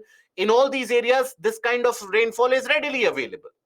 And look at the wide temperature range, 20 to 30 degrees Celsius. That is the condition which is suitable for the growth of bajra. Okay, major bajra production states in India are Rajasthan, Maharashtra, Haryana, Uttar Pradesh, and Gujarat. Now, bajra can also be used as valuable animal fodder. So this is about millets in terms of bajra. Then you have ragi. Ragi, something which appears like this, finger millets as it is referred to. So this is your pearl millet. This is what is referred to as finger millet. It is reddish in appearance, pretty much a part of staple diet. If you move into the regions of Karnataka, parts of Tamil Nadu, ragi is consumed in quite significant proportions on a day-to-day basis. So ragi is a crop of dry regions that grows well in what kind of soil? Red soil, black soil, sandy soil, loamy soil, black soil. Everywhere it will grow. In hilly areas also, even in hilly areas.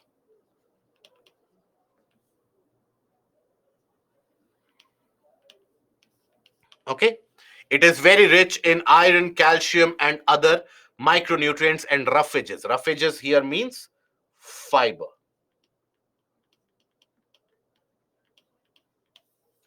Yes, Vivek, you are correct there. What is also referred to as marwa, right?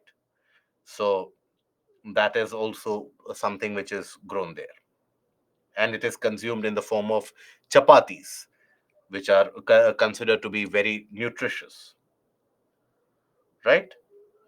So here in various different parts of the country, ragi is grown and ragi is consumed. Major producing states: Karnataka, Tamil Nadu, Himachal Pradesh, Uttarakhand. So in hilly areas, in hilly tracts and terrains, ragi can be grown sufficiently. That is your finger millet. Then we come across maize. Maize, it is a kharif crop, but in certain areas such as parts of Bihar, it is also grown during the Rabi season, but mostly it is a kharif crop. So it is again a crop which can be used both as food as well as for fodder. It also provides you with sufficient amount of fiber and other nutritious value as well. Now the major maize producer of the world is United States. US in itself accounts for close to around 25% and more of the global production of maize. Okay, so think about it. More than 25% of the global maize production happens from US alone.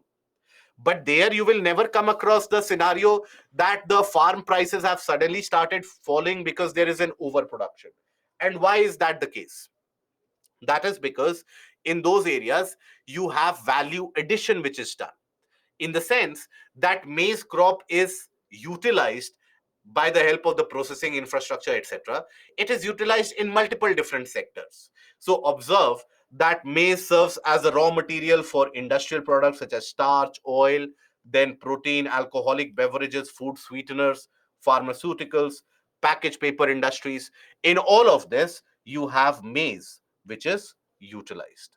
Okay, maize is significantly used and utilized for the purpose. So here, major producing states: Karnataka, Uttar Pradesh, Bihar, Andhra Pradesh, Telangana, Madhya Pradesh. So that is your maize.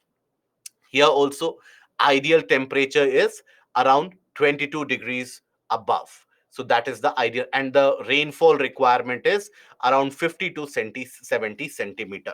So 21 to 27 degrees Celsius grows well in old alluvial soil. Even millets can grow well in old alluvial soil. Rainfall in between 50 to 70 centimeter per year. Okay. Now, then we have pulses. Now, pulses, they form a very important part of the diet. Very, very important part of the diet, in be it in the northern part, the southern part, the eastern part, or the western part of the country. Pulses will form some or the other relevant part of the diet, because these are very important sources of protein. That is why they are consumed in heavy quantity. India is amongst the largest producers and consumers of pulses across the world. Now, pulses also have a wide variety. You would also have seen in your own household, it is not only one kind of pulses which are available. You have green gram, black gram, tur, all the various different types of pulses are available. So you will observe that you have tur, urad, moong, masoor, peas, grams, different types of pulses are produced. Now, these also can grow well in older alluvium as well. Can grow in old alluvium.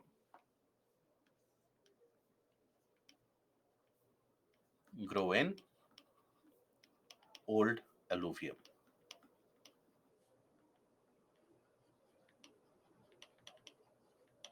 Deposits do not require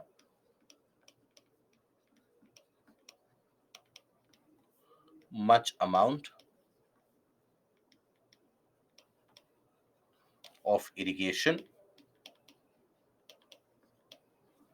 can be grown just like that. Okay, old alluvial means the Bangar soil. Remember the Bangar and Khadar? Something that you might think we studied in the last life, but we studied this week itself. So remember the Bangar and Khadar. Okay, so that is where you will find the, this is the Bangar soil.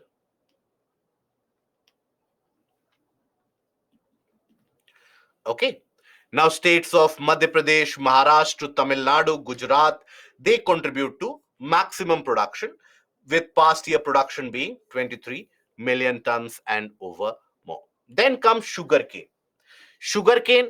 Sugarcane is a tropical as well as a subtropical crop. Rainfall required is higher in this case. Temperature is around 21 to 27 degrees Celsius. Rainfall, if it is higher than 100 centimeter, it is always beneficial for sugarcane. But generally, on the minimum side, the rainfall should be around 80 to 100 centimeter. Now, in areas where the sugarcane is cultivated or grown, that amount of water is provided by artificial methods of irrigation rather than availability of rainfall itself. Broadly, you will find that India and Brazil, they are amongst the largest producer of sugarcane across the world. Now, sugarcane chiefly is utilized for the production of sugar. Sugar is manufactured from sugarcane, and that sugar that is manufactured, after that, sugarcane has got a lot of residues out there. So it has got molasses, bagasse. These are your residues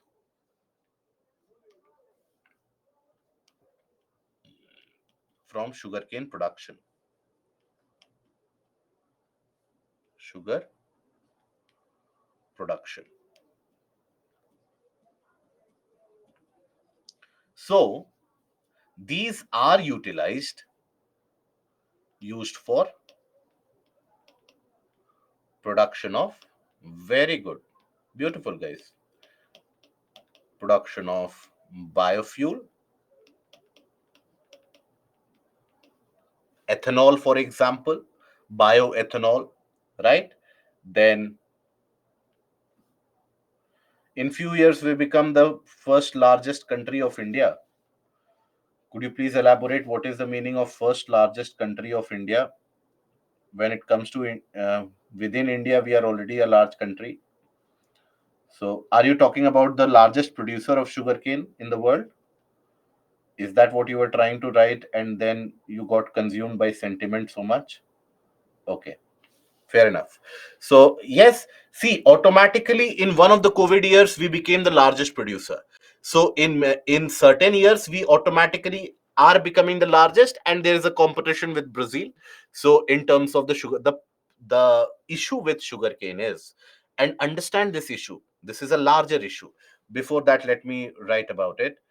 Uh, Paper packaging,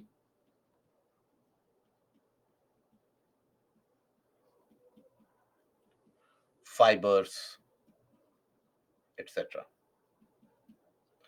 So, understand this larger issue. The larger issue at hand is that over the period of time, the world in itself is consuming sugar at a lesser rate. Just like we do know that 20 years down the line, the amount of fossil fuel consumed by the world will be lesser than what is being consumed now. Same is the case with sugar as well. You do know that overall across the globe, sugar consumption will reduce after a point of time owing to health factors and health reasons. So that means you need to diversify. You need to diversify the utilization of sugarcane rather than simply producing that white sugar. So you need to go for the kind of the those kinds of sweeteners which are benefit or not harmful for health. For example, take the case of jaggery or gur. Now, that is not harmful to health as compared to white sugar. That is why you will find people suffering from diabetes. They are advised not to consume white sugar at all, but they can consume some or the other amount of gur or jaggery out there. So, that is what we need to be mindful of.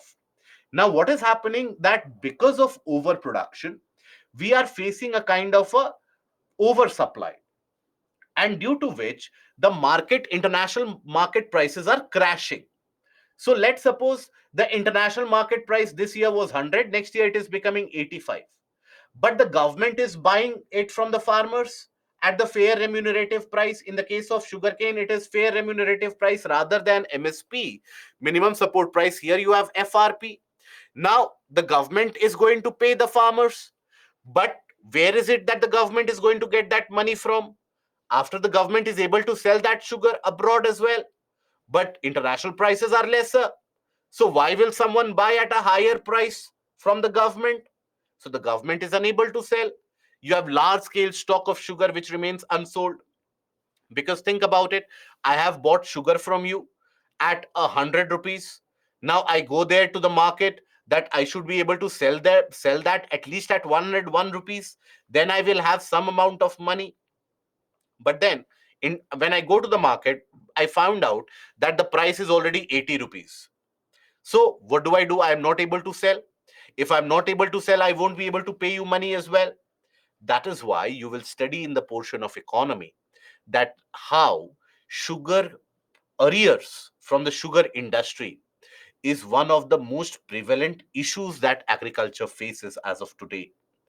That is why before any state election, particularly the sugar producing areas, you will observe that before the state election or the national election, immediately all the arrears for the sugar uh, price and the sugar which has been bought, they are cleared off immediately. Why? Why do they get so much arrears? Because the government is unable to sell.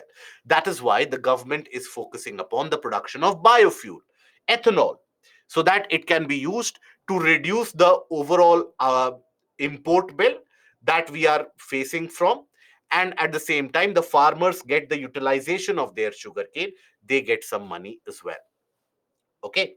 Now, then, basically, the major producing areas are Uttar Pradesh, Maharashtra, Karnataka, Tamil Nadu, Andhra Pradesh, etc. But generally, you will observe, yes, it is India. As I told you, it the position changes between India and Brazil in terms of the largest producer. Now, here you will observe that there is a trend where the sugar producing states in the country, they are shifting from north to south. Okay, sugar producing areas, they are shifting from north to south, and there are certain reasons for the same. What are the reasons? Think about it. Now, sugarcane is one of those products which you cannot keep in the storage for a long time. It starts going bad.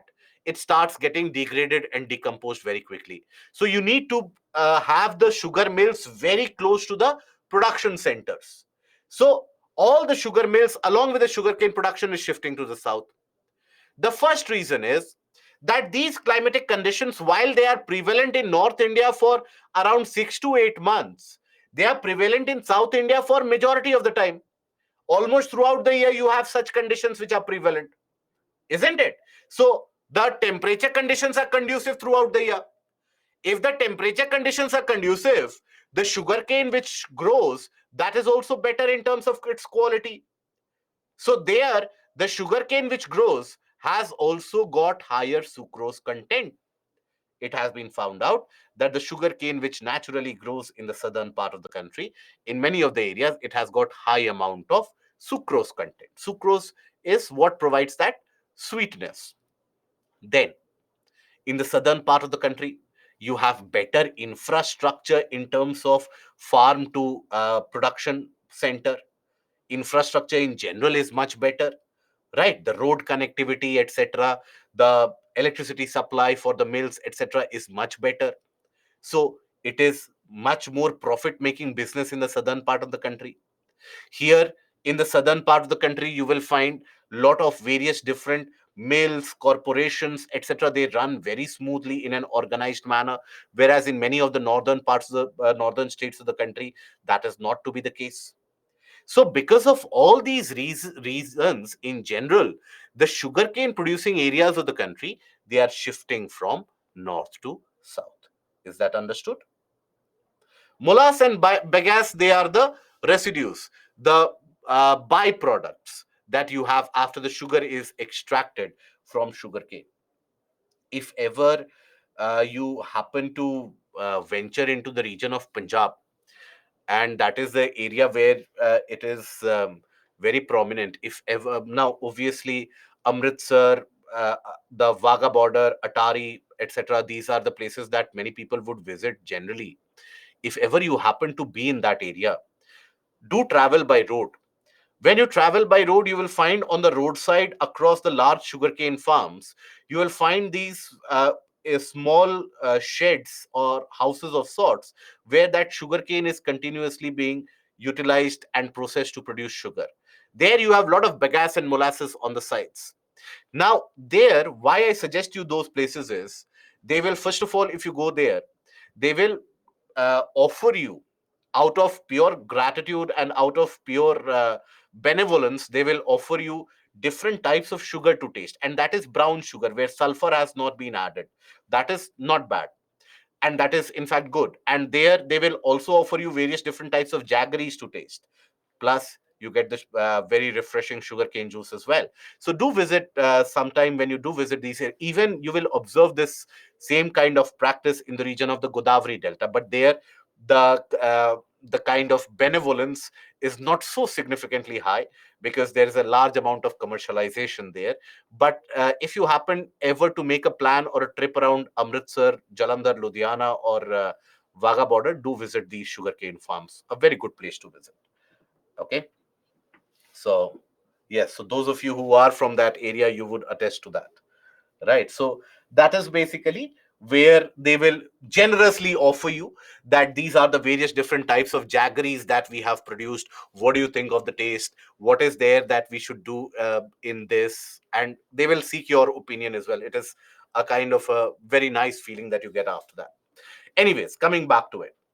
Now, then we have the plantation crops. Plantation crops is basically the kind of crops which are grown in very, very large area where you grow the same type of crop in order to produce in large bulk. Now, for plantation cultivation, you grow sometimes coconut also, sometimes you grow rubber also. Now, these are tropical crops where the average temperature required is 25 to 30 degree or 21 to 30 degrees Celsius. and rainfall should be there. There, the conditions are sufficient. But then, the major crops from where major earning happens, that is tea and coffee. Okay,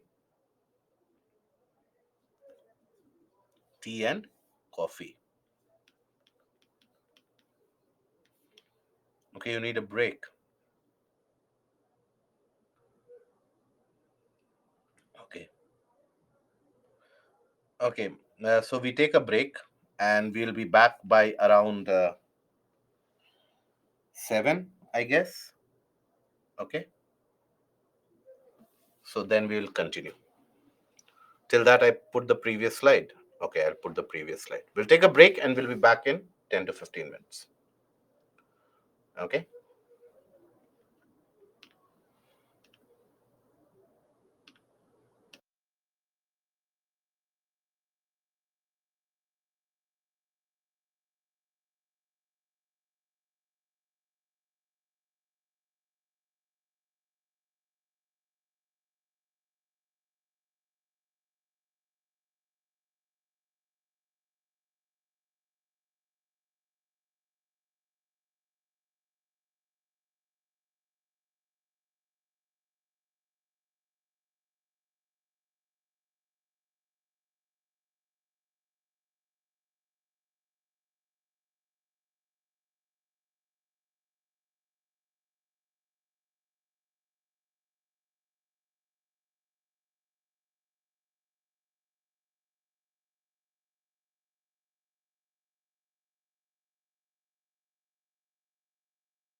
Confirmation about the audio, please. Good. So now we come to the portion of tea and coffee. Now, largely the conditions required for tea and coffee is basically the same. Okay. Please explain about the problem when water is stagnant due to flood irrigation in rice cultivation. So, that basically what it means is that it will have a larger consumption of water as well. So a lot of that water is evaporated, never to be retained back. So that means you are losing groundwater on a very significant basis because you are augmenting that water supply with the help of the groundwater itself. So that is again one of the issues.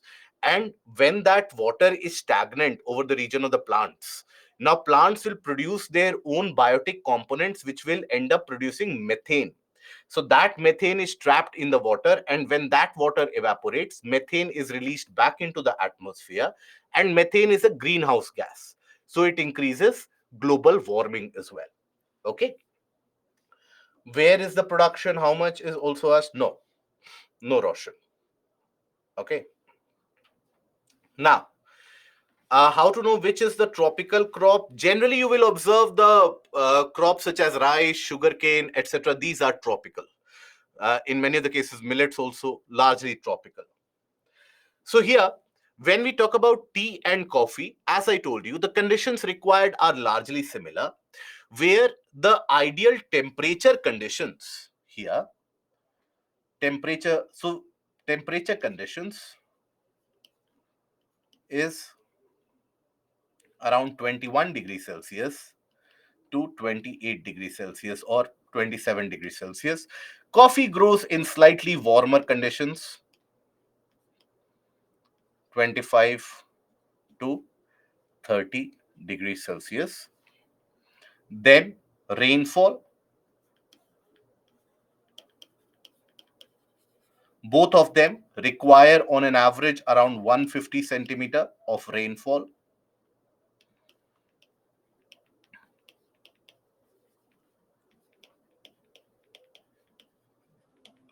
Okay.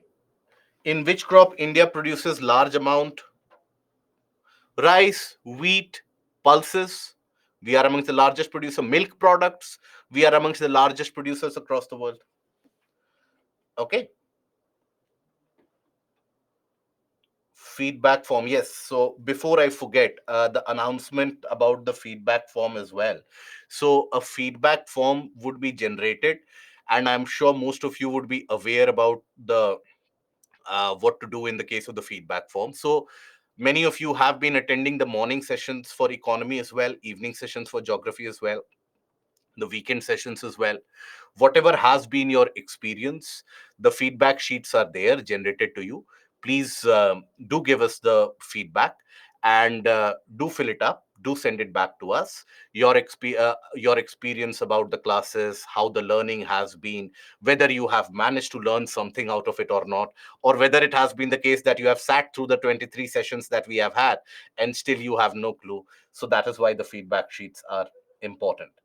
Okay, so please do try to fill the feedback sheets, send it to us, and for any of the subject as well, any issues that you're facing, send it to us in that feedback. Okay, so that is good to know. Good to know that it is extremely and fully satisfied, but it is for all the individuals out there. Please do fill the feedback sheets. Now here, when we talk about the rainfall requirement, it is roughly around 150 centimeter of rainfall is required, but there is a caveat attached, there is a conditionality attached. These crops, they don't grow, or they don't like standing water. So they require high amount of moisture, but there should not be standing water. That means in one area water should not become stagnant. So, what are those topographical regions where you will have very high amount of rainfall, but water will not stagnate there? Water will flow. What kind of regions? Beautiful. Very good, guys. It is the hilly areas, right? So that is why tea and coffee cultivation you will find to be very prominent in the hilly areas. So no stagnant. See, in this, what I am finding is many of you are able to derive your experiences from around you as well in order to fulfill the gaps in terms of agricultural methodologies, etc. That is the only approach which will carry you through the portion of Indian geography. Indian geography is not something to be restricted to the books. Okay? Observe your surroundings. And as we move ahead to the portion of population distribution, etc., we will further validate that fact. So, no standing water.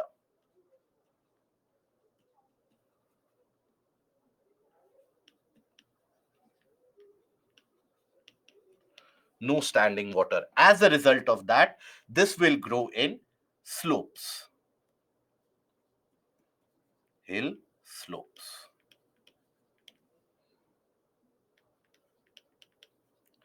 Now, there is one minor difference, however, between tea and coffee. And if ever you get an opportunity to visit these coffee plantations, you will find that minor difference. So, the regions, first of all, let us talk about which are the regions where you observe this. So, tea, majorly, you will find them to be growing in the Nilgiris, right?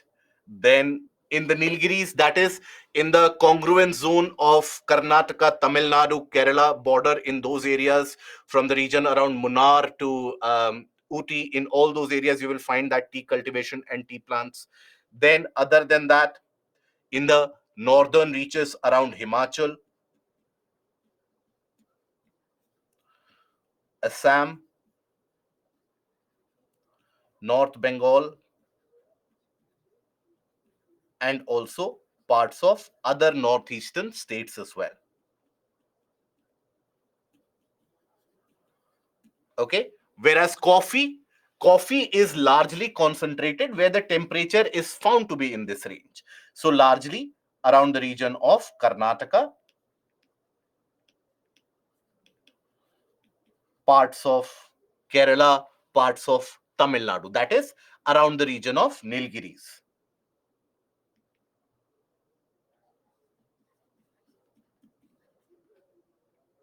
Of Nilgiris.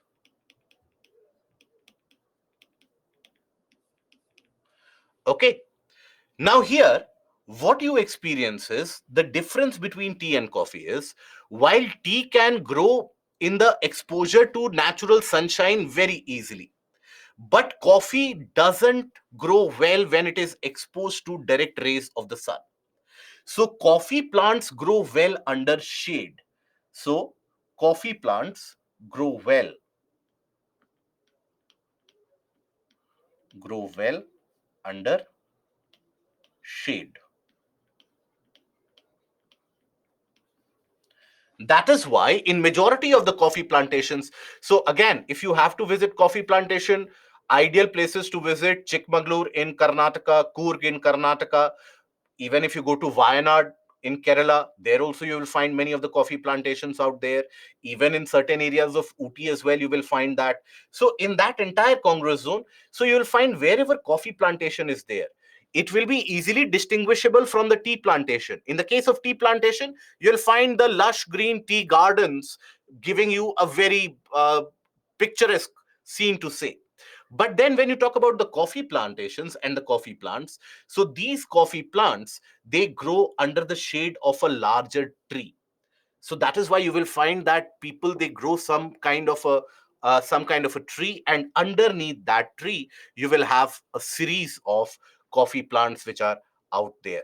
So they will always grow well in under shade. They will never be growing well when exposed to direct rays of the sun. Okay, now then after that we move to the fiber crops. And what about the soil type?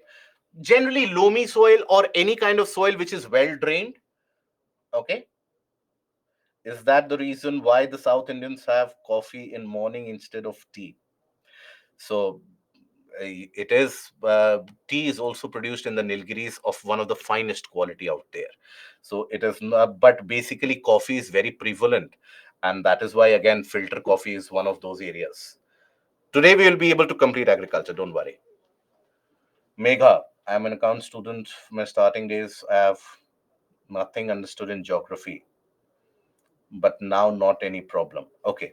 For a moment, I was concerned that you have not understood anything in geography, but good to know that you have understood this.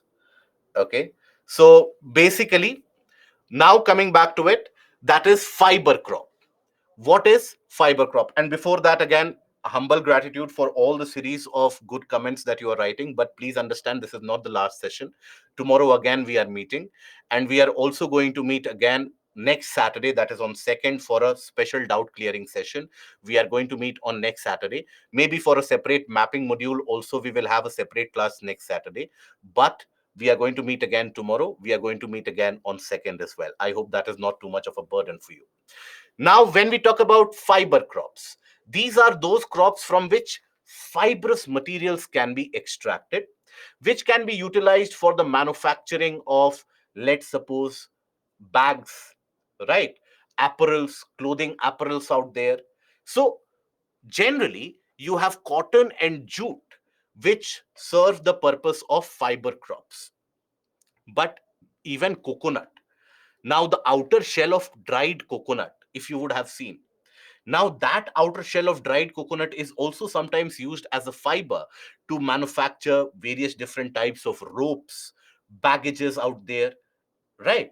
So, even coir mattresses. So, coconut sometimes is also used as a fiber. But generally, across the country, you'll find the increased nowadays lotus also, but lotus fiber is very costly, costlier than even silk. Okay. So this is basically, when we talk about fiber crops, largely you have to concentrate around cotton and jute. Okay. Cotton and jute. Now, this cotton and jute, basically, both of them are utilized. Cotton for a larger extent, jute not so much, because jute is slightly a rough fiber. So jute is not something which is used for clothing. Cotton can be used for your carry bags as well, for packaging materials as well, for clothing apparels as well. So cotton utility is much higher. Now, cotton grows very well in black soil. In black soil areas, cotton will grow very well. But please don't get confused that cotton grows only in black soil. There's a difference between them. Cotton grows very well in black soil, but it is not only to be grown in black soil. It can grow in alluvial soil as well. So that is why you will find cotton cultivation in Punjab as well. In the Doaba region of Punjab, cotton is also cultivated, right? In some parts of Andhra Pradesh also cotton is cultivated, where you don't have black soil. So ideally, it grows very well in black soil condition, but it can grow in alluvial soil as well. Okay. So here grows very well in black soil and alluvial soil. So here, rather than learning the states where the cotton grows, that it grows in Gujarat, it grows in Maharashtra, it grows in some parts of Madhya Pradesh, it grows in some parts of northern Karnataka, don't start learning this. Try to think where you find the black soil. In India, where do you find the black soil? Deccan Trap and Malwa Plateau. These are the areas where you find the black soil conditions. So cotton will naturally grow very well there. Other than that, Andhra Pradesh, parts of northern Karnataka, and also parts of Punjab, southern Punjab. That southern part of Punjab has started growing cotton, not for a very long time, but it is a kind of a crop diversification where they're diversifying the kind of crops that they grow in general. Now, this is a kharif crop. Kharif crop. Now, it requires rainfall around 75 to 100 centimeter. Okay. even less than 100 centimeter, roughly around 75 centimeter, roughly plus minus 510, it will grow. Then temperature around 21 to 27, 28 degrees Celsius, also even 30 degrees Celsius plus, it will grow, but not beyond 35. So as long as the temperature exists and prevails up till around 30, 31, 32 degrees Celsius, it will grow. Okay. Then 6 to 7 months of growing time.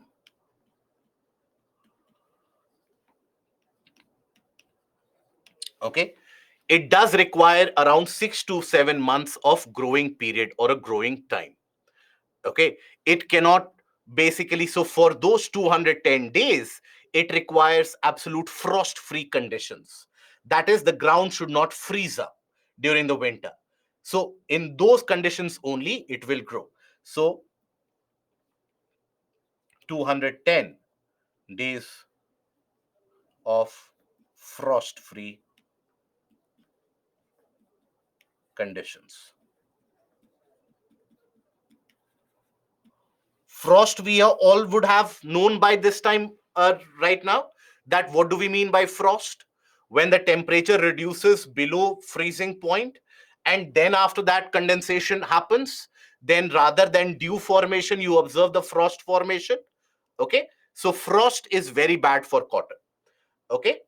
Now, then after that, jute. Now jute grows well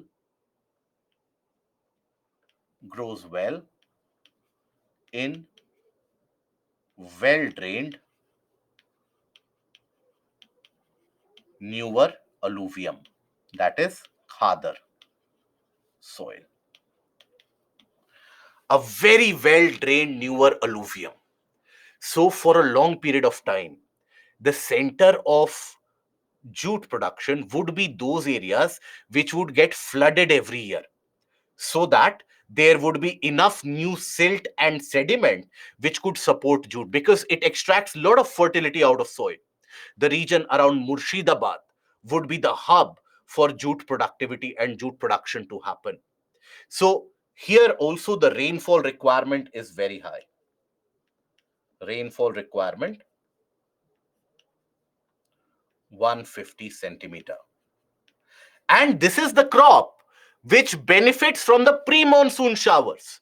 The Kal Baisakhi that we have studied, Kal Baisakhi, which does impact the region of West Bengal and Assam, where in Assam it is also referred to as by which name? Kal Baisakhi is known in Assam by which name?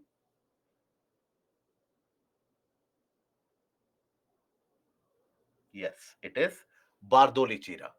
So that is where you have these crops which benefit out of it. Then here you will observe that this also in a way requires heavy amount of rainfall, flooded areas, and a growing period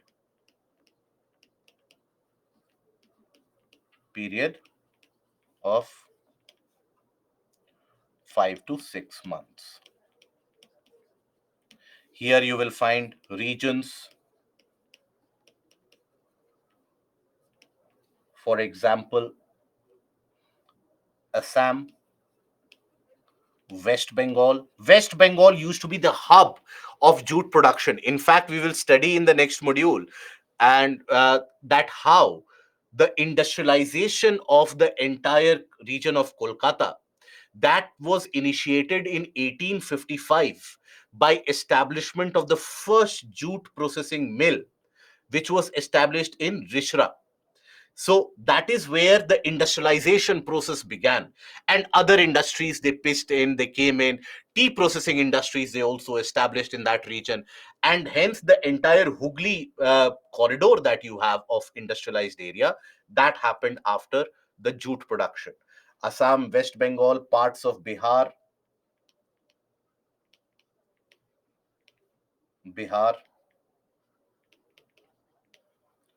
parts of Jharkhand,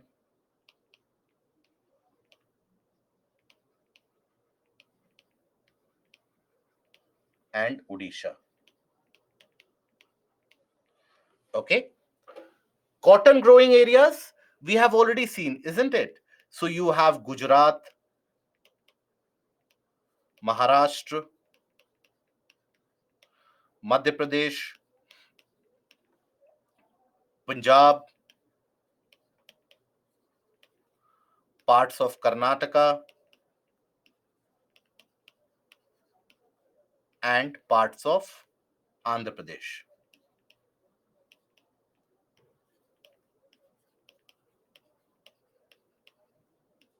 Okay. Delhi NCR, you can grow cotton. See, Delhi NCR, the conditions can suit cotton growth.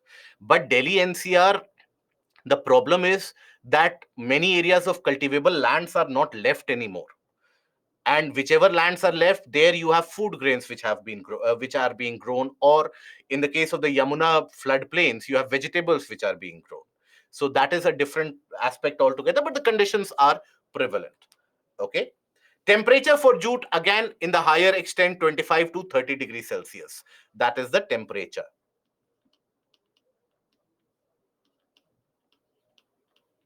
Jute is referred to as the golden fiber because of the coloration of the fiber in itself. Okay. Now, Uttar Pradesh also, there is cotton which is grown. In parts of Haryana also cotton is being grown.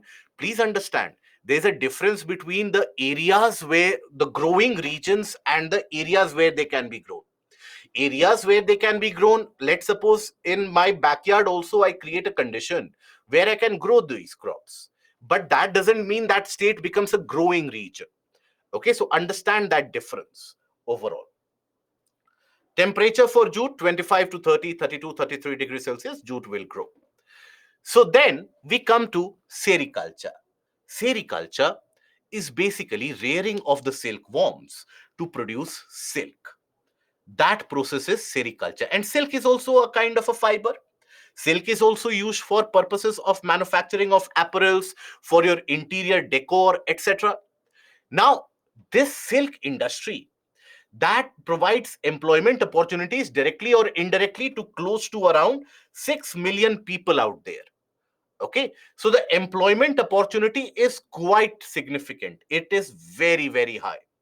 So in all the smaller areas, the smaller hilly regions where you don't have much scope for lot of employment generation, there is not much amount of infrastructure connectivity. For example, parts of Chhattisgarh, parts of Odisha, parts of Jharkhand, parts of Bihar, parts of Telangana, which don't have perfect amount of infrastructure connectivity. The hilly areas, the tribal regions, oftentimes you are confronted with these type of questions, that how do you bring economic prosperity in those areas?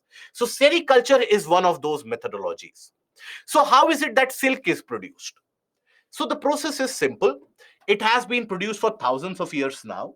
So you have the silkworm, and that silkworm, initially it starts at a young age. When it is at a very young stage, it starts consuming the leaves. It consumes leaves in very large quantity, many of the times equivalent to its body weight. That much amount of leaf it will consume.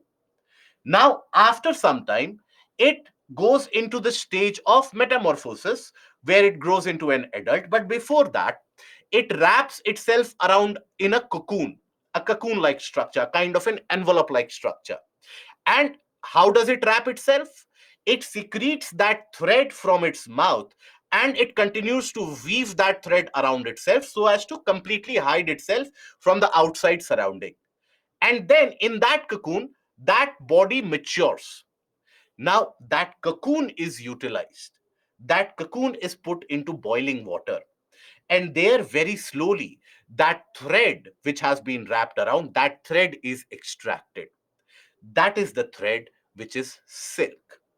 Right? So oftentimes, depending upon the type of leaves that these silkworms consume, the type of silk also varies. The quality of silk also varies. The major quality of silk produced in India are four. That is mulberry, which is produced in largest bulk quantity, where you have the silkworms consuming the mulberry leaves, hence the name mulberry silk. Then you have Tasar, which is referred to as the wild silk, where they can consume any kind of leaf and they can weave a silk thread around it. So, Tassar silk, oftentimes, naturally, when it is produced, it is not of the finest quality. For a long period of time, Tassar would be used for interior decors, right? For the furnishings, for the furniture items. They would not be used for apparels and clothing. But slowly and steadily, because it would be very hard to maintain, but as slowly and steadily the processing infrastructure has developed, thereby the kind of tussar silk which is manufactured is also becoming finer and finer. So now we are producing some of the finest grade of silk saris which are made from tussar silk. Then you have muga.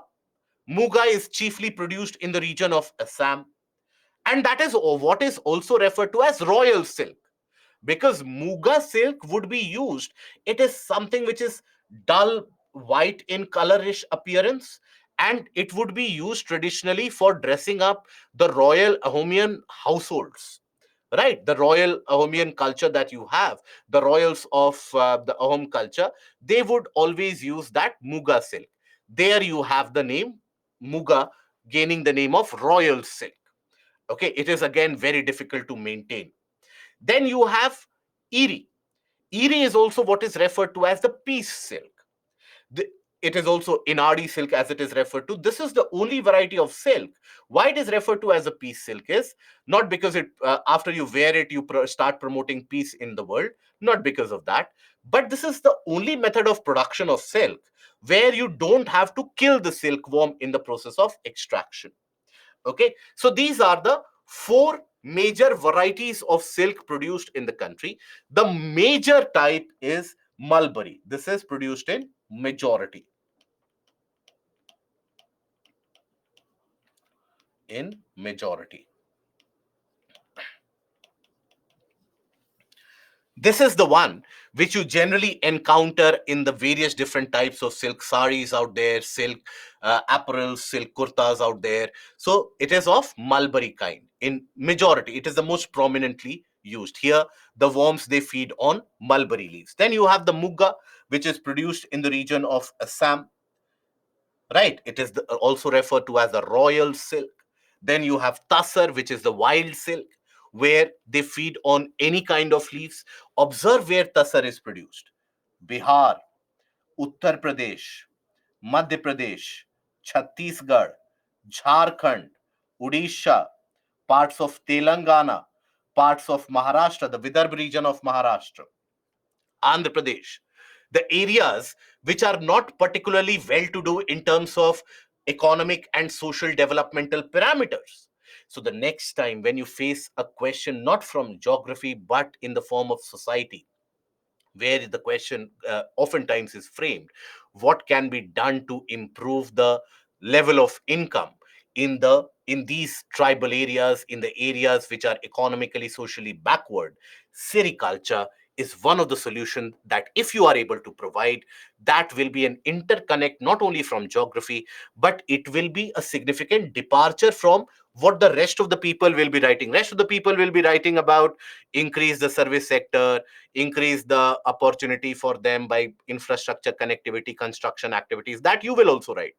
But it is these kind of varieties that you add in your answer which immediately will create an impression in the mind of the evaluator, and for that answer itself you will be able to outperform your competition by easily around 1 to 2 marks. So the evaluator also keeps on looking for something which is very new, something which is not there in all the other copies. So that advantage you will get. Okay. Then you have the Erie silk or the piece silk. Now that is something which is produced in certain areas, and this is also referred to as the silk. This is also used for apparel and apparel usage. Okay. Now, then we come to the process of irrigation. What do we mean by irrigation? Bombyx mori is the scientific name, yes. What do we mean by irrigation? Rubber is not important for exam, not so much, but if you are interested, let me tell you, it is one of those tropical crops where a plantation kind of cultivation is carried out, where in large areas, under the presence of heavy amount of moisture and conditions around 25 to 30 degrees Celsius of temperature, the rubber plants, they grow. It is the trees which grow, and basically from the bark of the tree, the outer skin is then extracted. After that, there is a stick which is poked in, and the tree starts emanating some amount of liquid resin. That liquid is collected, and from that rubber is basically manufactured. In Kerala, yes, the latex. In Kerala, rubber grows highly. Yes, in Kerala, that is where it is observed. Okay. Now, then after that, when we talk about irrigation, irrigation is the artificial supply of water which is given to increase the production of the crops, because the crops, they require water availability. Now most of the crops, or most of the areas, they are dependent on rainfall itself. So that means there is a chance of crop failure. So artificially, if you are able to provide water to the farmland, you will be able to significantly improve your production. In fact, I will take this moment to tell you that, and this is something that you would have studied even in your portion of history, that traditionally, if you take a look back into the pages of history, whichever civilization, whichever kingdom, whichever ruler has worked upon irrigation, there the revenue has jumped, the kingdom has become mighty. For example, take the case in across the world, in the case of the Byzantines. Now, the Byzantines, they inherited that practice from the Romans themselves, but basically the Byzantines, they built very large aqueducts which are still to be seen if you do visit Turkey or Rome, or Italy in itself. There also you will observe these aqueducts. These are very large channels, and these divert river water to far off distances across the cropland. So that availability of water provided the opportunity for the farmers to increase their amount of production, made the Byzantine revenue stronger, made the Byzantine Empire stronger. When the Turkish invaders or the Turkish rulers came into India during the time of the Delhi Sultanate, at that point of time, they brought in with them the Persian wheel, what is also referred to as the Rahat system, where you would have seen it in the movies or the videos, or in practical scenario it is not that much prevalent nowadays, where you have on a wheel a series of buckets which are tied, and then a, a bull moves across the farmland, and thereby, or across the region of the well, and that turns the wheel. And as that wheel is turned, that bucket automatically dips itself into water, brings that water up, drains it into a channel, and that provides water to the farmland. Now, it is as basic a system as it can be, but that also managed to significantly increase the productivity of food and crops in the entire Delhi Yamuna Doab region. Now, you would have read about Tughlaqs in the portion of medieval history. If not, the next time when you study it, try to focus upon it.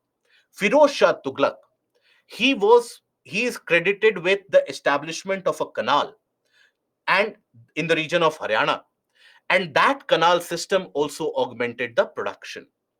Vijayanagar Empire worked upon the method of irrigation, increased the production. When the production increases, revenue increases, thereby the kingdom has got the opportunity to bolster its defenses, etc.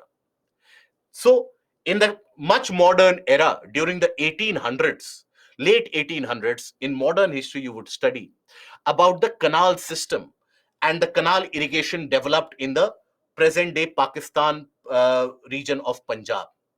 Right? So, there, all these canals were developed. That brought about agricultural prosperity. So that brought about significant amount of economic prosperity as well in those areas.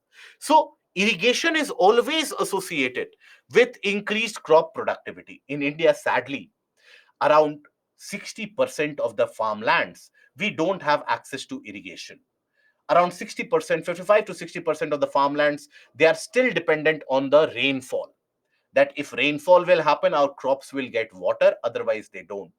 So what happens as a consequence of it is that majority of the regions, they experience crop failures.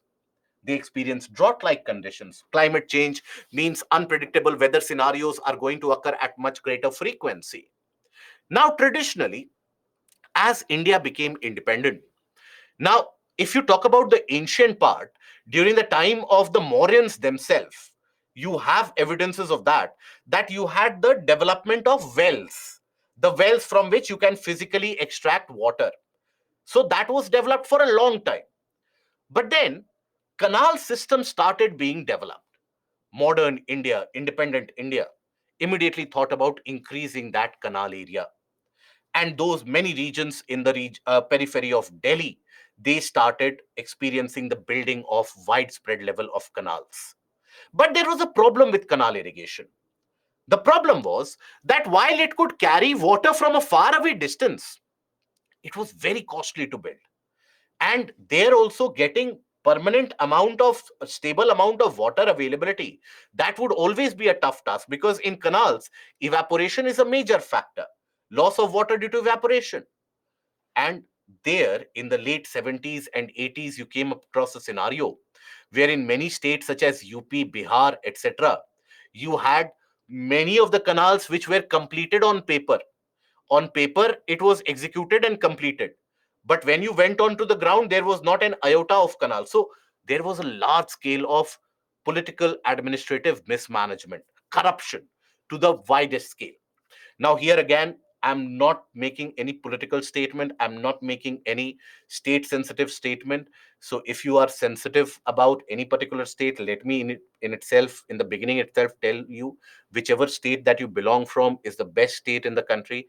It is the best state in the world. It is the best state in the entirety of the Milky Way galaxy. So, please don't get offended. But here, while we are discussing it, we need to objectively discuss what are the lacunae and the benefits. So all those who start getting offended by this, that why I'm telling that this happened, or here corruption happened, there corruption happened, I hope that you don't get offended. Okay. Now, having said that, we learned a kind of a lesson. People also learned a lesson, in the sense people would be made to wait for years altogether to get a connection from canal. Now, neither the canal would be constructed nor they would get water. So people started constructing their own tube wells. Tube well system had come in, whereby what is a tube well?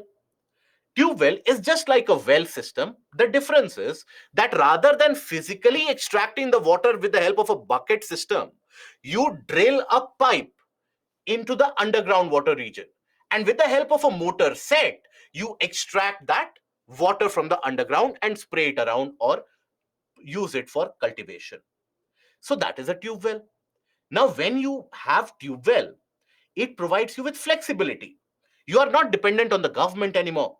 Yes, you do require electricity, but what many of the farmers would do is they would have or utilize a generator set on their own to operate those tube wells, right?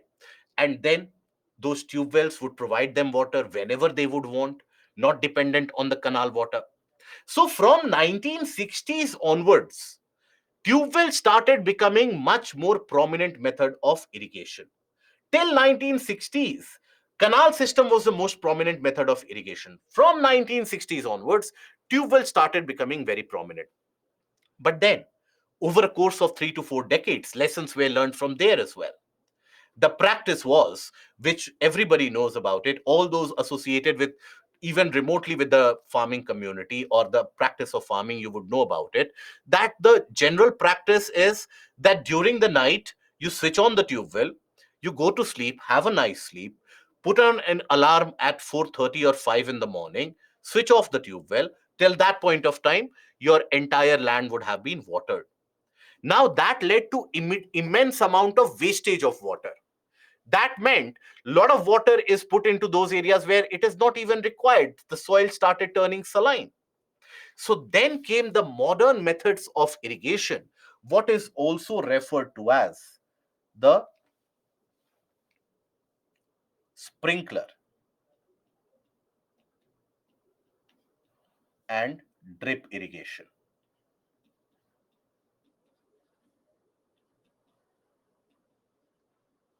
Can we use ancient time irrigation points in the geography answers? They will never cut your marks for additional information. Please get an idea of that. If there is a scope to be written, obviously do that. But don't try to fit in deliberately. If there is a scope, obviously do that. Okay. So here, what is a sprinkler? We'll come to drip later. What is a sprinkler? Sprinkle, sprinkles water. It imitates a rainfall characteristic. So what is done? If you have a land, now there with the help of the pipelines, you have these sprinklers which get supply of water. Now these sprinklers, they rotate and they spray water all around like a rainfall.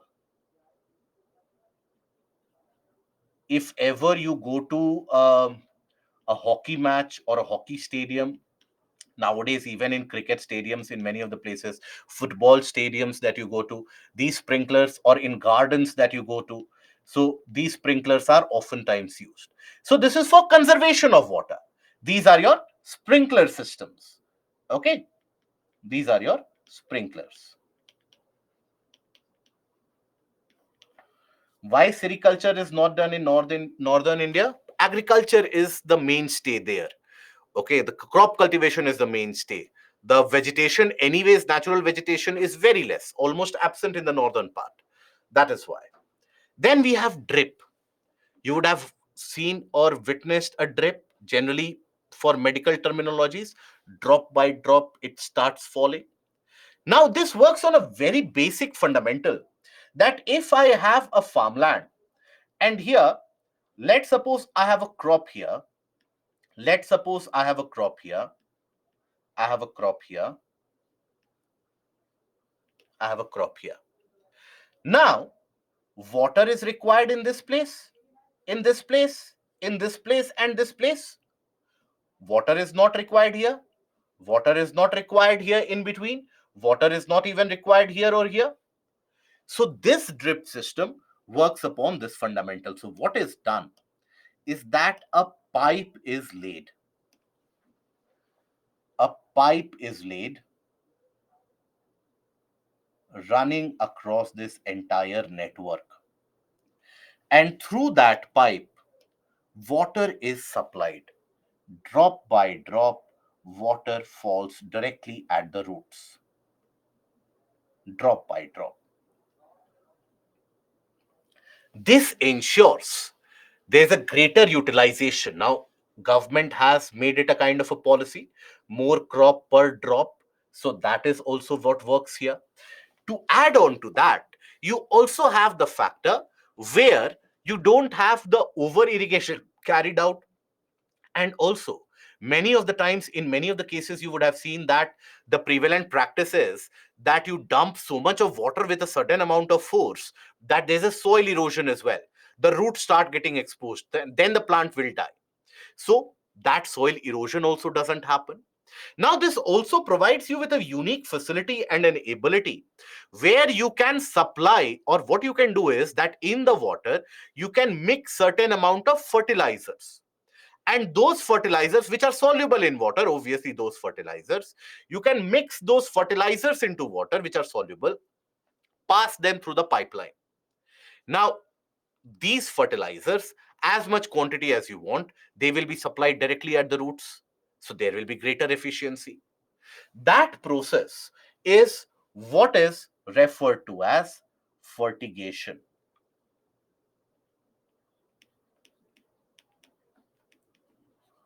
Fertigation. Fertigation is what? Application of fertilizer along with irrigation.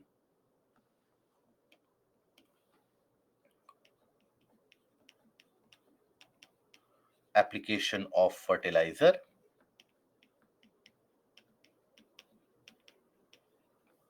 along with irrigation.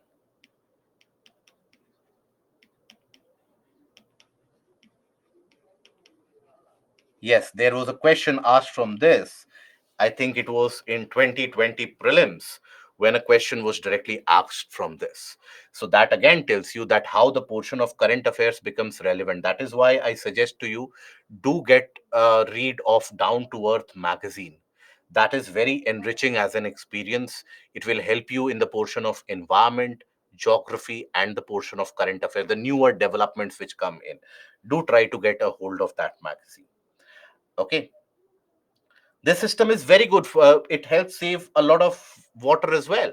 So it is in fact this system, that is why when people say that why to become an is officer, I will take a couple of moments to tell you that how few is officers, they change the entire fate of the Vidarbha region of Maharashtra.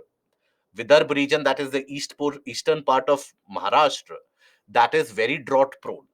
So you had very frequent crop failures because traditionally that would be a region which would grow sugarcane, and sugarcane requires large amount of water.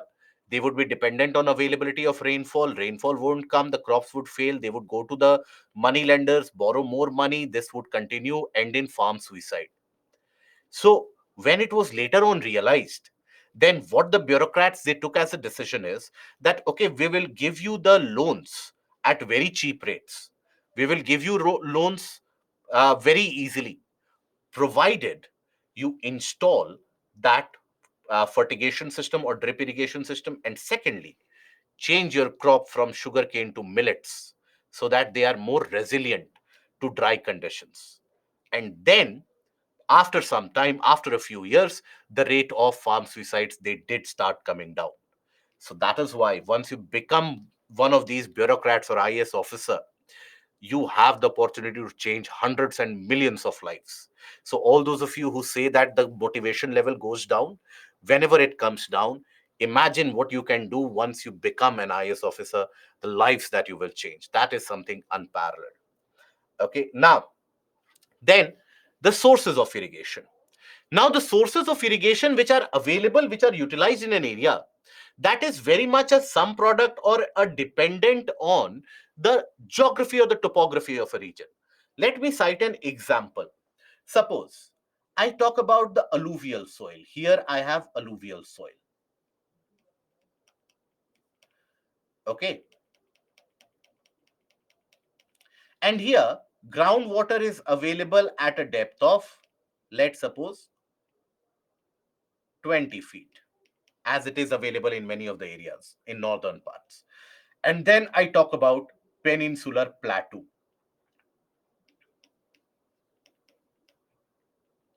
where the groundwater is available at a depth of, let's suppose, 100 feet or 80 feet.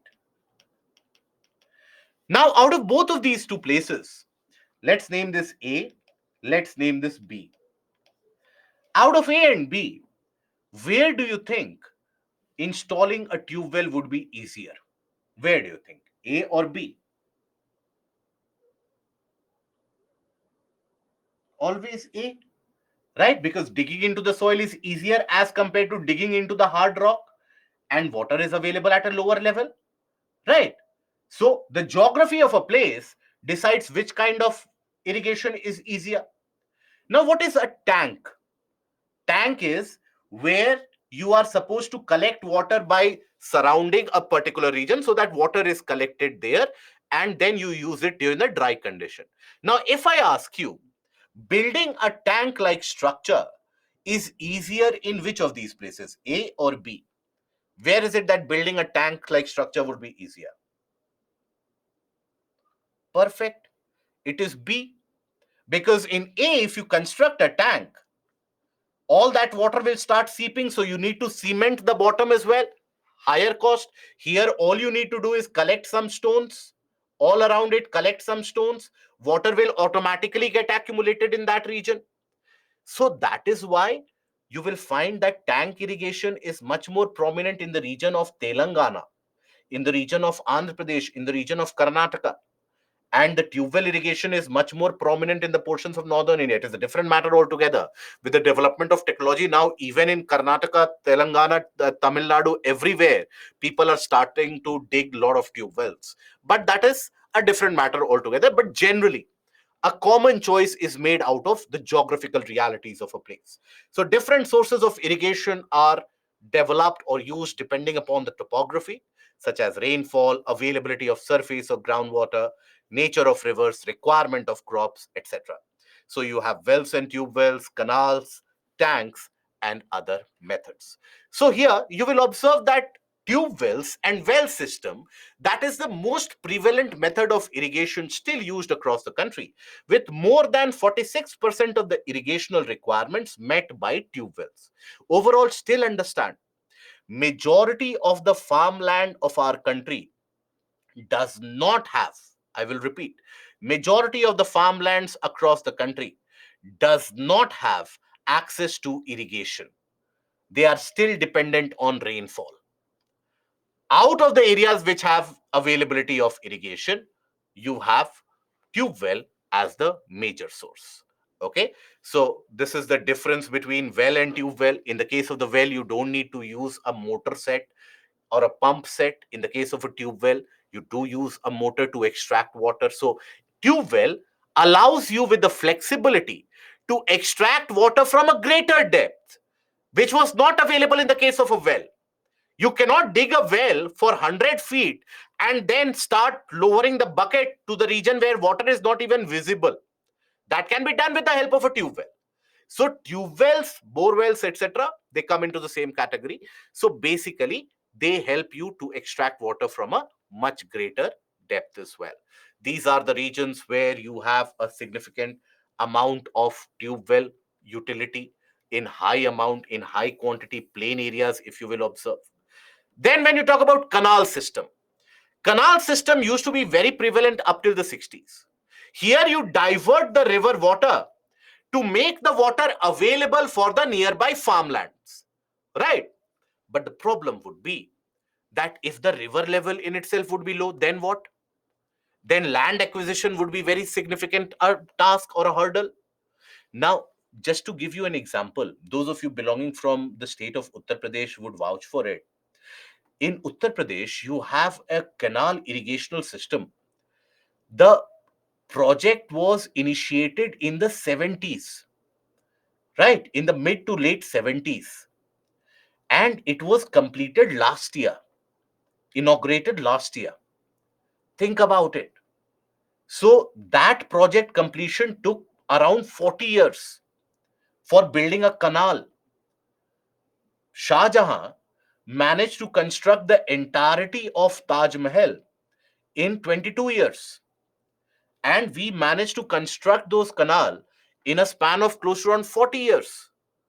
That tells you the amount of how historically, the as I told you, during the 70s and the 80s, we had a series of such canals which were completed on paper, but they never realized on land. So the inefficiency was very high. That is why now the scheme has come of Accelerated Irrigation Benefit Program, AIBP, right, which comes under the overarching government scheme of the Krishi Sichai Yojana, Pradhan Mantri Krishi Sichai Yojana, which brings water or which makes methodologies to provide irrigational facilities. Now, here in the region of Gujarat, however, there has been a kind of an innovation. Whichever state you observe, your state itself, whichever state you observe an innovative method in farming, use that in your answer writing. In Gujarat, an innovation was brought in where, in order to prevent the loss of water due to evaporation, these canal sets would be, or the canals in itself, in many areas would be covered with solar panels. Think about it. Think about the ingenuity of or the solution here. Now, it was obviously again something implemented by the bureaucrats themselves. So here you had the canal systems covered with solar panels. What did that mean? That evaporation won't happen. And secondly, in all these areas, you can produce electricity as well. So if you use these modern innovative methods, you can make some use out of it. Otherwise, canal system is very, very costly to implement. However, you have some of the successful implementations, such as the Indira Gandhi Canal System, which carries water to the drier areas of Jaisalmer region as well. But there again, the problem has been that due to excess amount of evaporation, the water available in many areas is very saline. Even though that Indira Gandhi Canal System has managed to bring many areas under cultivation in the otherwise deserted area, but still you have a lot of issues associated with it. If you build a canal, it helps you also in terms of navigability. If the canal is large enough, not in a small canal setup. Okay.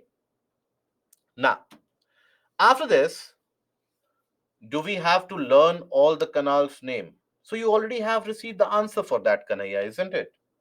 Is there a doubt which still prevails? The SME has given you the answer. The important ones, the that is the one like Indira Gandhi Canal, or only the one that you see in the news. That is the only one that you need to keep in mind. Otherwise, canal names are not to be learned. Okay. Yes, Ragini, that system is there in Gandhinagar. So at present time, does canal exist? Absolutely yes. Absolutely yes. They do. Issue of Indira Gandhi Canal is that the Indira Gandhi Canal there, the water availability to the last extent is not so significant. It is limited, right? And that is why here overall the flow reduces in the canal system. Now, when the flow reduces, there will be greater evaporation. Now, when there is a greater evaporation, the water will start turning saline overall, isn't it? So that is a major issue. When the drip irrigation system is used as a method of irrigation in fields, how come the pipes don't interfere with plowing and sowing? So that entire network is put in. That entire network can be dismantled as well. If ever you visit such of these farms, again, the pipe is made out of many connectors in place. So you can dismantle them. You can carry out the plowing, and then you sow the crops, sow the seeds, and then you put in and assemble the entire setup. Okay. And then, as long as the crops require, you grow it up. After at the time of harvesting, again you can dismantle it. Okay. No, that is not expensive. It is a cheap setup. It is not a very expensive setup out there. Okay. Questions from canal is not very frequently asked. Whatever is asked is about the problems faced in the canal system. The problem faced is very costly, difficult for land acquisition, right? Long gestation period for construction. Availability of water is very variable. Getting connection process from the canal is also a costly bureaucratic process. Also, red tapeism is involved. So these are various methods or various disadvantages. Okay. Now, construction of hand pumps. No, hand pumps basically won't provide you with a sustained irrigation, right? Sustained irrigation with the help of the hand pumps you cannot provide. At max, you can have few crops that you take care of, but a large field you will never be able to take care with the help of a hand pump, unless and until special abilities for hand pump, and for that I don't need to give reference. So here, main canal irrigated areas: Uttar Pradesh, Punjab, Haryana, Rajasthan, and Bihar. They account for the majority of the areas. Then you have the tanks. In the case of the tanks, you have basically the foundations, which is done. Excess water during rainfall or from the river, that is held in a region. It is accumulated. And then that is used during the dry season. So that is basically the tank irrigation. It is much more suitable as a method of irrigation, much cheaper as well in the case of the peninsular part of the country. It is practiced in the northern plains as well, mind you. Northern plains also you will find many of the areas having tank irrigation, but then much more prominent and utilizable in southern part, because in southern part you don't have that clustered density of farmland as you observe in the northern part of the country. So if you have a decluttered portion of the land, obviously canal cannot serve the purpose. Canal serves the purpose where the farmlands are very close to each other. So in decentralized case, either tube wells or tanks. Tube wells are very costly to be installed there, so tanks are better. Now, this is where the Telangana government had started a very innovative scheme for that matter, and that was Mission Kakatiya.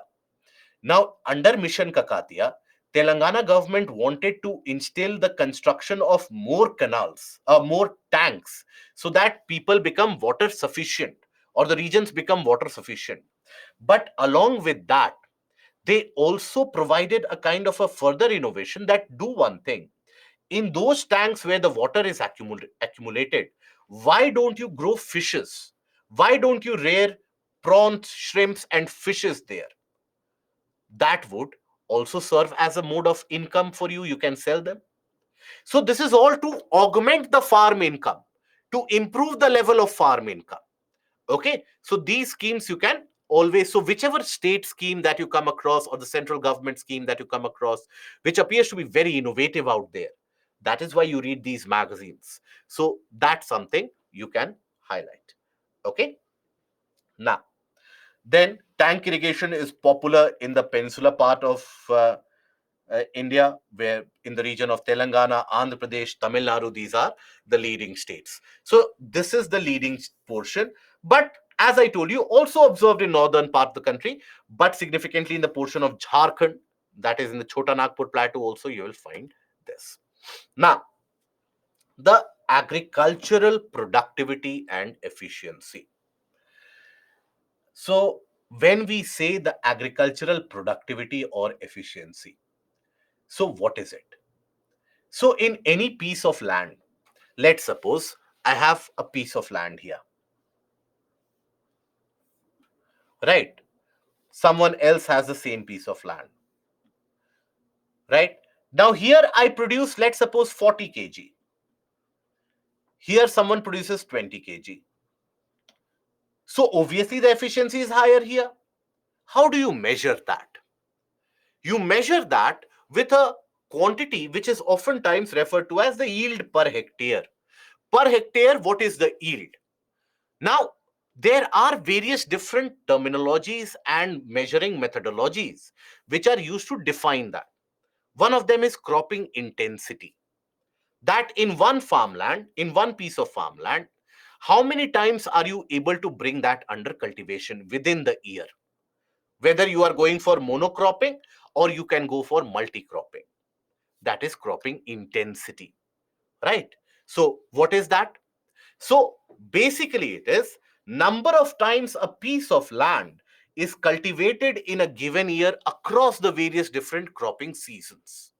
For example, suppose I have a piece of land.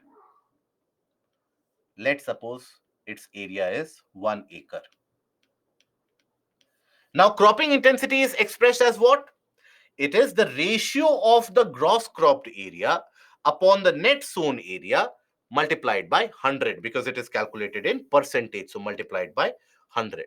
What is net sown area? What is gross cropped area? Net sown area is the area of the farmland. Of farmland.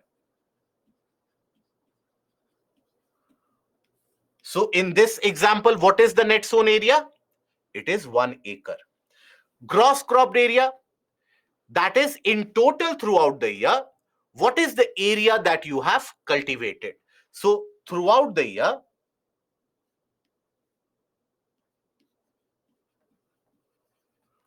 throughout the year,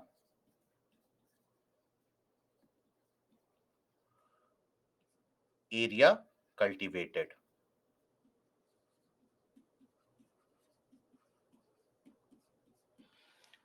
Now here, let's suppose during the Kharif season, I grow rice here. For in the entirety of 1 acre, I grow rice.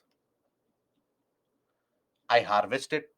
Then again during the Rabi season, let's suppose I grow wheat, but I grow it in 0.75 acres.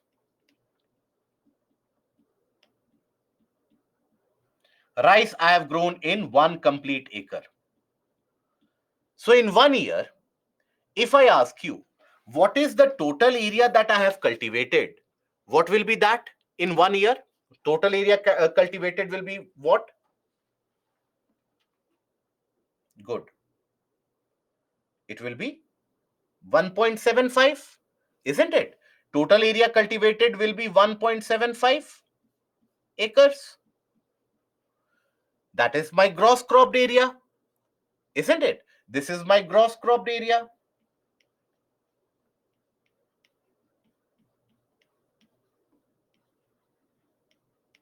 And this is my net sown area. That is the area of the farmland. So what is the cropping intensity in this case? How 1.75? Because I have grown rice in 1 acre, I have harvested rice, then again in the Rabi season I have grown wheat for 0.75 acre. So the total area cultivated won't be 1 plus 0.75. 1 plus 0.75 is 1.75. So cropping intensity in this case will be 1.75 divided by 1 into 100. That will be 175, isn't it?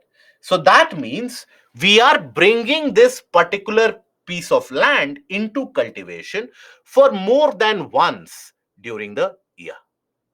Right. So that is basically your cropping intensity. So you have various different regions of different cropping intensity. For example, in the region of Punjab, Haryana, West Bengal, Tamil Nadu, generally the cropping intensity is higher than 175 in many of the cases. It is around 200 in certain areas, it is even 225. So you have 3 to 4 crops which are grown in the same piece of farmland during 1 year. Then high cropping intensity from 150 to 175 that you will observe. Then you have moderate cropping intensity in the region of Karnataka, Maharashtra, Andhra Pradesh, Madhya Pradesh, Chhattisgarh. Then in the hilly areas, you have low cropping intensity, generally where the conditions are not very favorable or suitable.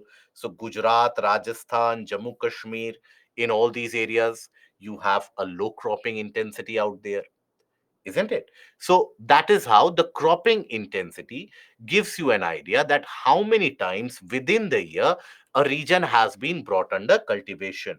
The number of times a piece of land is cultivated in a given year across the cropping seasons. That is your reflection of cropping intensity. Okay. Now, then after that, no calculation won't be asked there. Calculation of cropping intensity is not to be asked. How Assam is in high intensity? Because you have the plains, isn't it? You have the Brahmaputra plains. Okay, that is why. Chituri, if a rice harvested twice in a year, then can we consider gross cropping area to be 2 acres? Yes, in that case you can. Okay, right. How some chemical works fast in growth of crops? Shalja, they will augment the nutrient availability to the plants, and that increases the rate of metabolism in many of the plants. Okay. Now we come to the concept of agro and social forestry. What do we mean by that? The concept of agro and social forestry. It talks about that particular situation where, for a long period of time, the government has also been interested in increasing the forest and the tree cover, and also doing something to increase the farm income. Agro and social forestry falls perfectly in the solution for both these issues. For example, let's suppose you have a farmland. Let's suppose you have a farmland. Now, in that farmland, around the border of that farmland, let's suppose you have planted a lot of trees. Across the bordering areas, you have carried out the cultivation and plantation of lot of trees. Now, while these will improve the agroecology of the region, it will also end up providing alternate source of income, because when the trees, once they will mature, you can basically sell those products as well, so it augments your income as well. So that is the concept where you talk about the agroforestry. Agroforestry, if you take a look at this, this is where you will observe that in the farmland you will observe that trees are also grown, interspersed distribution of trees are observed. That is basically your agroforestry. Okay, so the objectives are very simple: to improve the green cover, to improve the agroecology of a region, to improve the income level of the farmers, because they will be able to sell the produce, the wood of that tree itself. The various different byproducts of that tree can be sold, right? So increasing forest area and restoring the ecological balance, meeting basic rural requirements and needs, better returns, controlling pollution as well. It will absorb or soak in the excess carbon dioxide, and generation of employment based upon the forest products. This was done to improve the overall income level, especially, yes, just like in orchards. Okay. What is the difference between productivity and efficiency? Productivity refers to the total amount of produce in general. Efficiency is the rate at which you are producing. That is the broader difference. Okay. No, trees, they don't take in much amount of fertility. So it is not as if they will damage the crops there. Now, then green revolution. Green revolution is something all of us are aware of. What do we mean by green revolution? So, after the Second World War, when the entire world was suffering through some or the other form of food crisis, there was an increased thought process which went into it, that how to make these areas self sufficient in terms of food production, how to bring significant amount of food production in those areas. So what was done? A newer methodology was initially proposed, initially by William Gadd. William Gadd proposed this concept of green revolution to increase the food grain production substantially, to make the third world countries of the world self-sufficient in terms of food. We have talked about it yesterday also, that how we as a country, we were dependent on aid from United States for our wheat supply. So that was prevalent in other countries, Mexico as well, European nations as well, other Asian nations as well. So what that concept involved was that, look, rather than using the normal local variety of seeds, we will use another kind, that is the high yielding variety of seeds, where the productivity per seed will be very high. So we'll use a different kind of seed. Then, majority of the places, the soil is not very fertile anymore. So what we will do is, we will use fertilizers,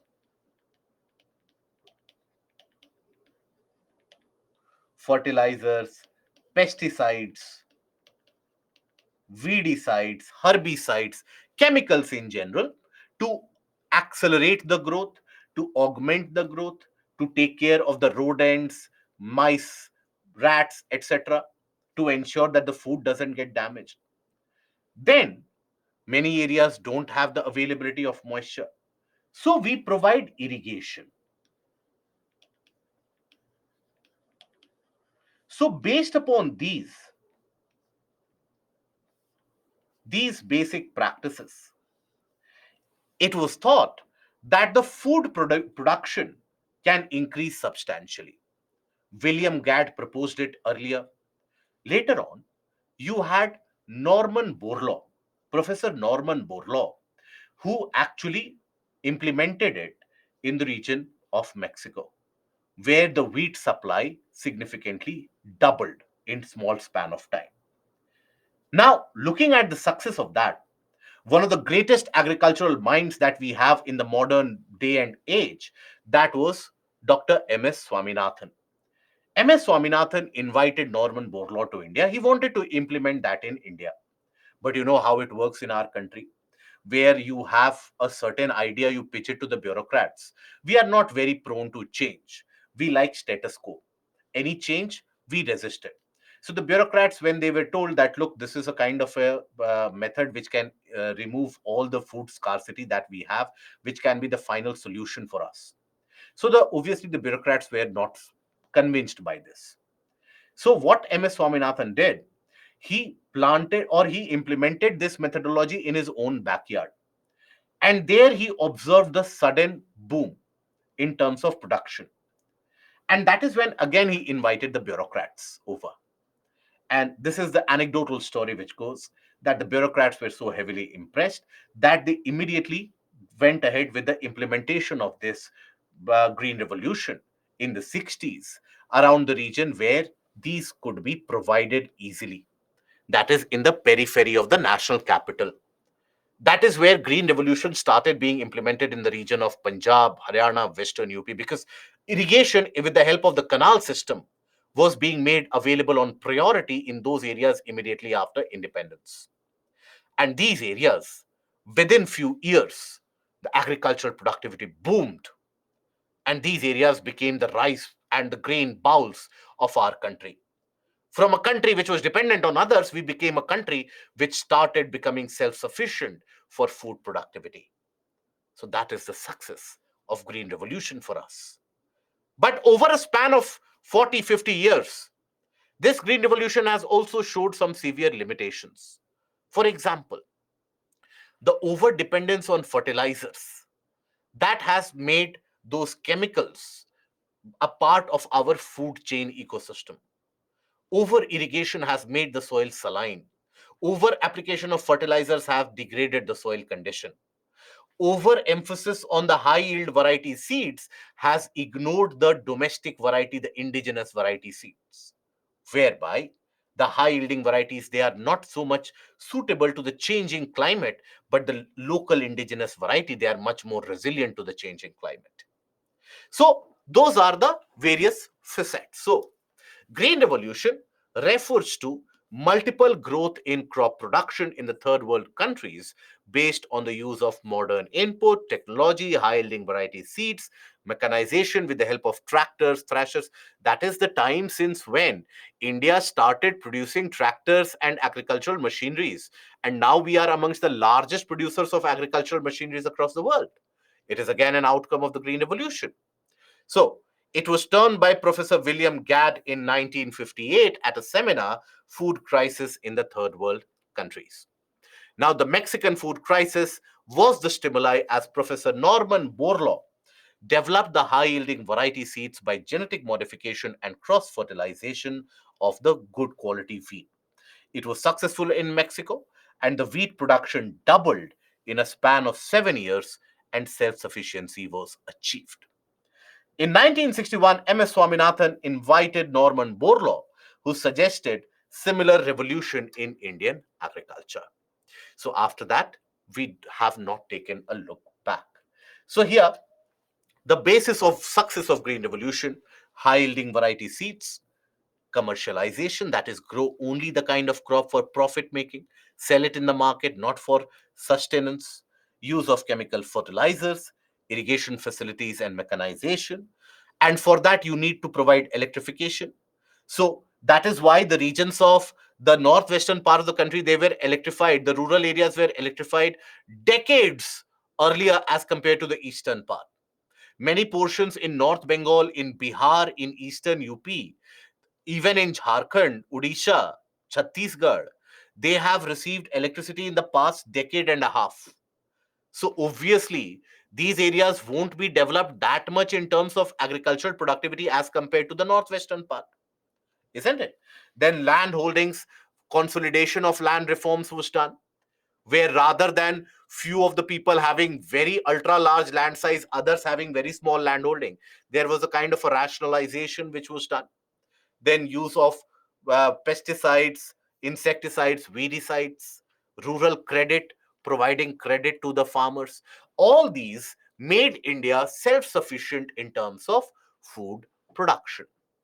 But there were limitations also, which exposed itself over a span of multiple decades.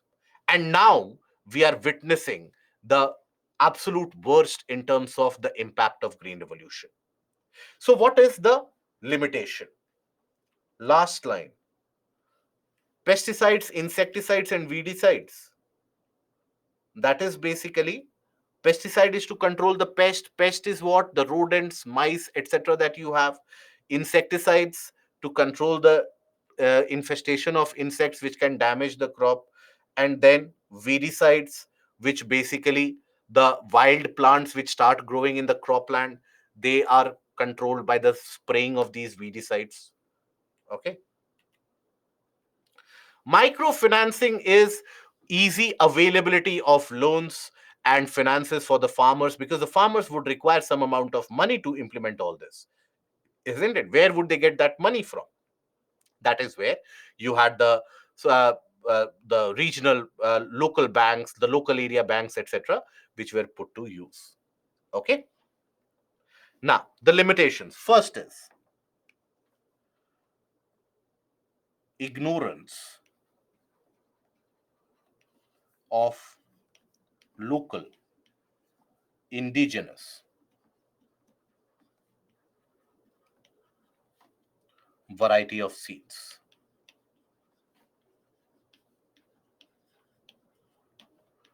These are more resilient, more suitable for a region, and the local variety of seeds are more resilient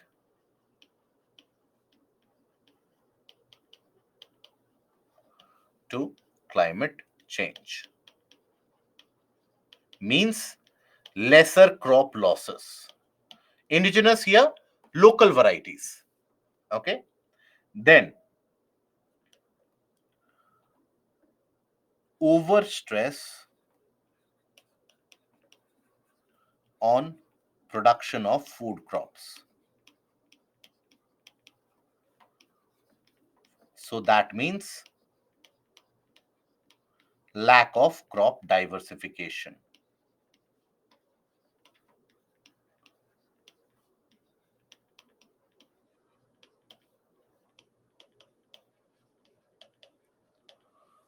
Then over application of fertilizers,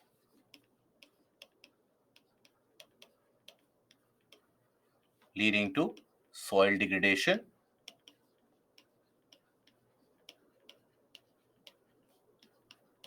contamination of food chain,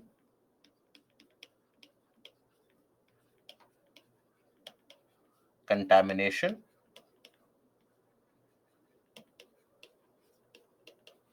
and also groundwater pollution.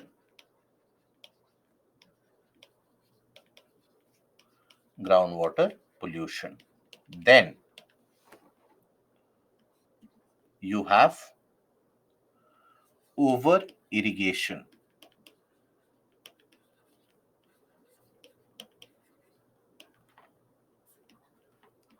Turns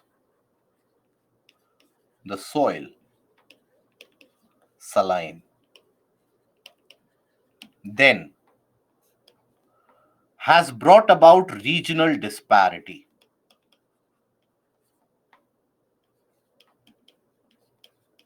Yes, one of the other factors is it has benefited those rich farmers. The marginal and the small farmers, they were not benefited out to such an extent. And it has brought about a large amount of regional disparity, where the availability of infrastructure was a prerogative not of the farmers. For example, the farmers of North Bengal, the farmers of Bihar, the farmers of UP, they were not supposed to dig canals on their own in the 60s. It was a prerogative of the government. So, due to lack of infrastructure, the farmers in the eastern and the southern part of the country, they never got that opportunity to experience that boom. As a result of that, the rest of the country, for example, Maharashtra, for as late as the 21st century, Maharashtra suffered from significant amount of farm suicides because the infrastructure was not developed. Now, as a consequence of that, farmers from Bihar, farmers from Bundelkhand, farmers from Vidarbh, they have been forced to leave their land and work in the farms of those rich farmers in the region of the Green Revolution. Now, regional disparity is never good when it comes to the social peace and harmony and a uniform growth of the country. So, that is never advisable. So, that regional disparity needs to be filled in as fast as possible. That is where the government, since Dr. Manmohan Singh itself, the government has been mooting upon and planning upon the idea of BGREI, that is, bringing green revolution to Eastern India, where the learnings from green revolution in the West will be implemented in the Eastern India, but in an ecologically sensitive manner. Okay? Right. Now, Then we are blessed with a substantial portion of the livestock resources as well, and livestock population. You don't have to learn the livestock population out there, guys.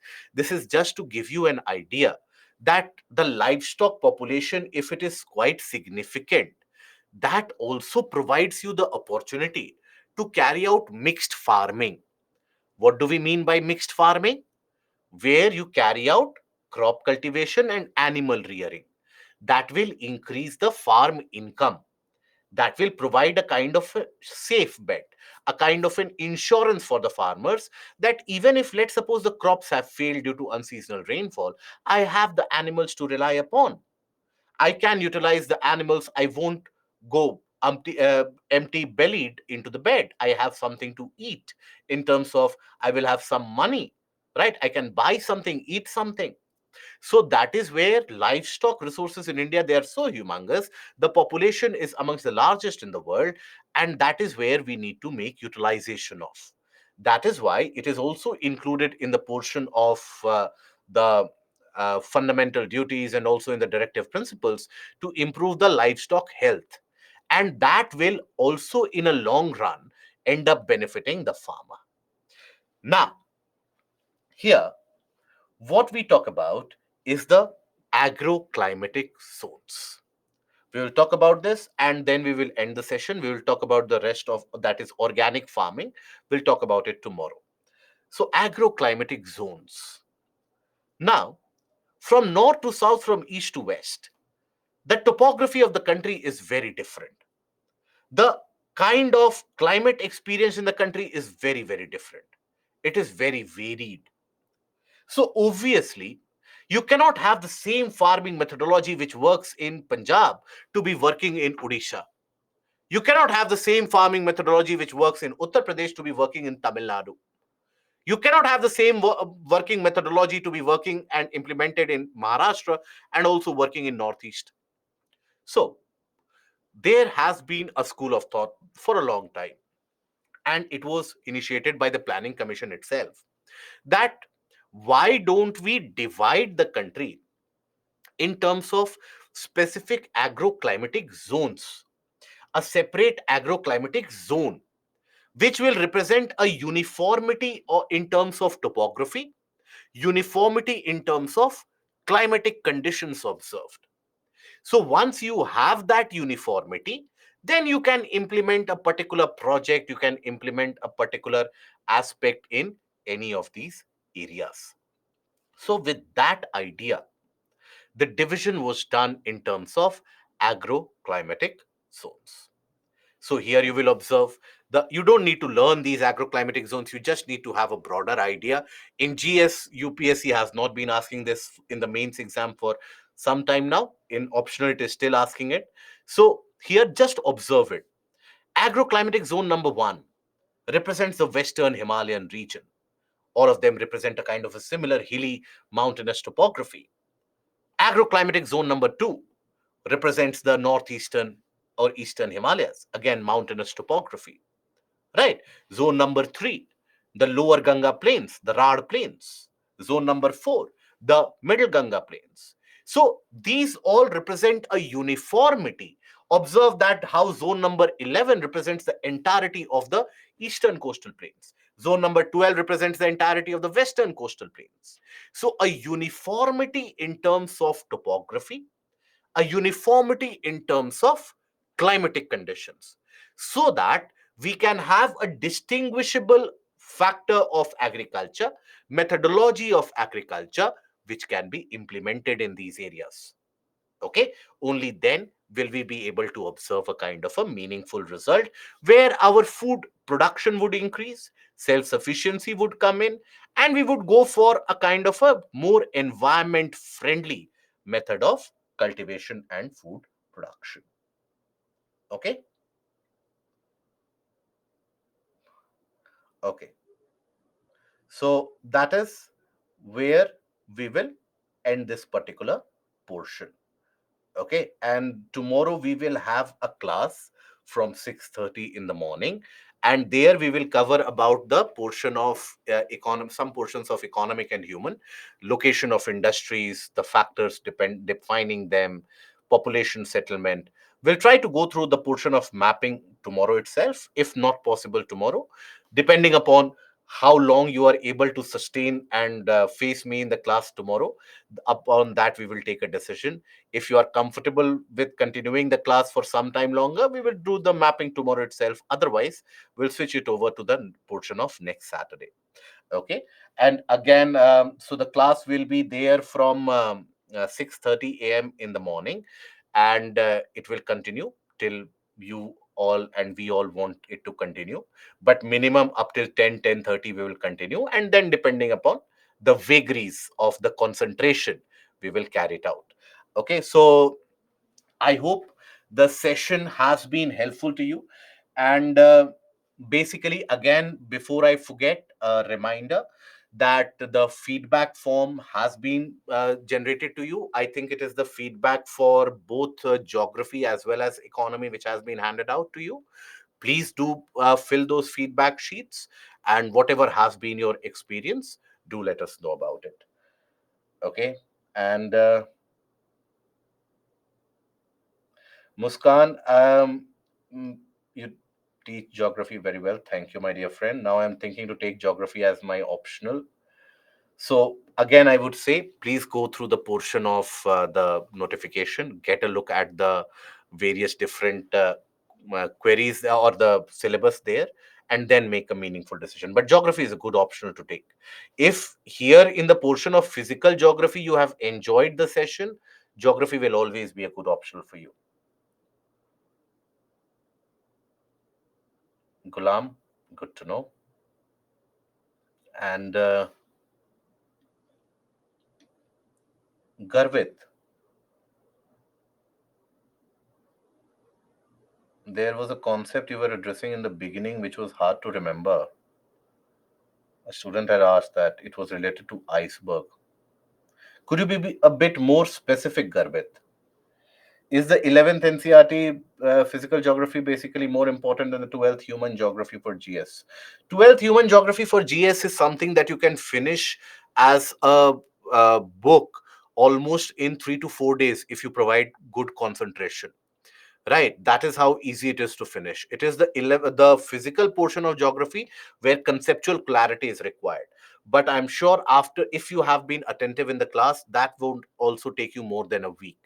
But do go through the portion of revision. Okay. Ashay, what is your post? My dear friend, post where? In the organization that I'm working or the examination that I cleared? Which post are you referring to? Please send a mail for these kind of queries rather than having these queries in the session. Okay. So, thanks, Shubham. Sardani, what are the tips you want to give us during our preparation? Tomorrow, I'll give you the method to revise as well. Tomorrow, I will declutter this exam as much as possible tomorrow as well. So that whatever inhibitions, fear that you have, so we will talk about that in detail tomorrow. Okay.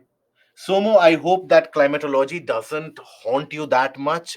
Climatology is one of those areas which is very rewarding, my dear friend, but it is equally punishing if your concepts are not clear. So please don't let climatology become one of the enemies out there. It is your friend. And that is where, again, I would say, switch on the first slide, annotations of the PPT. Take a look at those. Try to think about it. What is it that you have not understood? We have tried to write everything in the class, right? I have tried to write it down. And that is why I have taken it extraordinarily slow during the time of climatology, to the irritation of quite a few of you, quite apparently. But I hope that that will provide you with a kind of a leeway. That is why I went slow. It doesn't matter when the if I need to take an extra session, I'm ready to put in that extra time for you. I'm ready to take in 5 extra more sessions if required. But if the concepts are clear, my dear friend, then you will never require to read the subject again. So I don't want you to get into that trap again and again. So start with that. Okay. And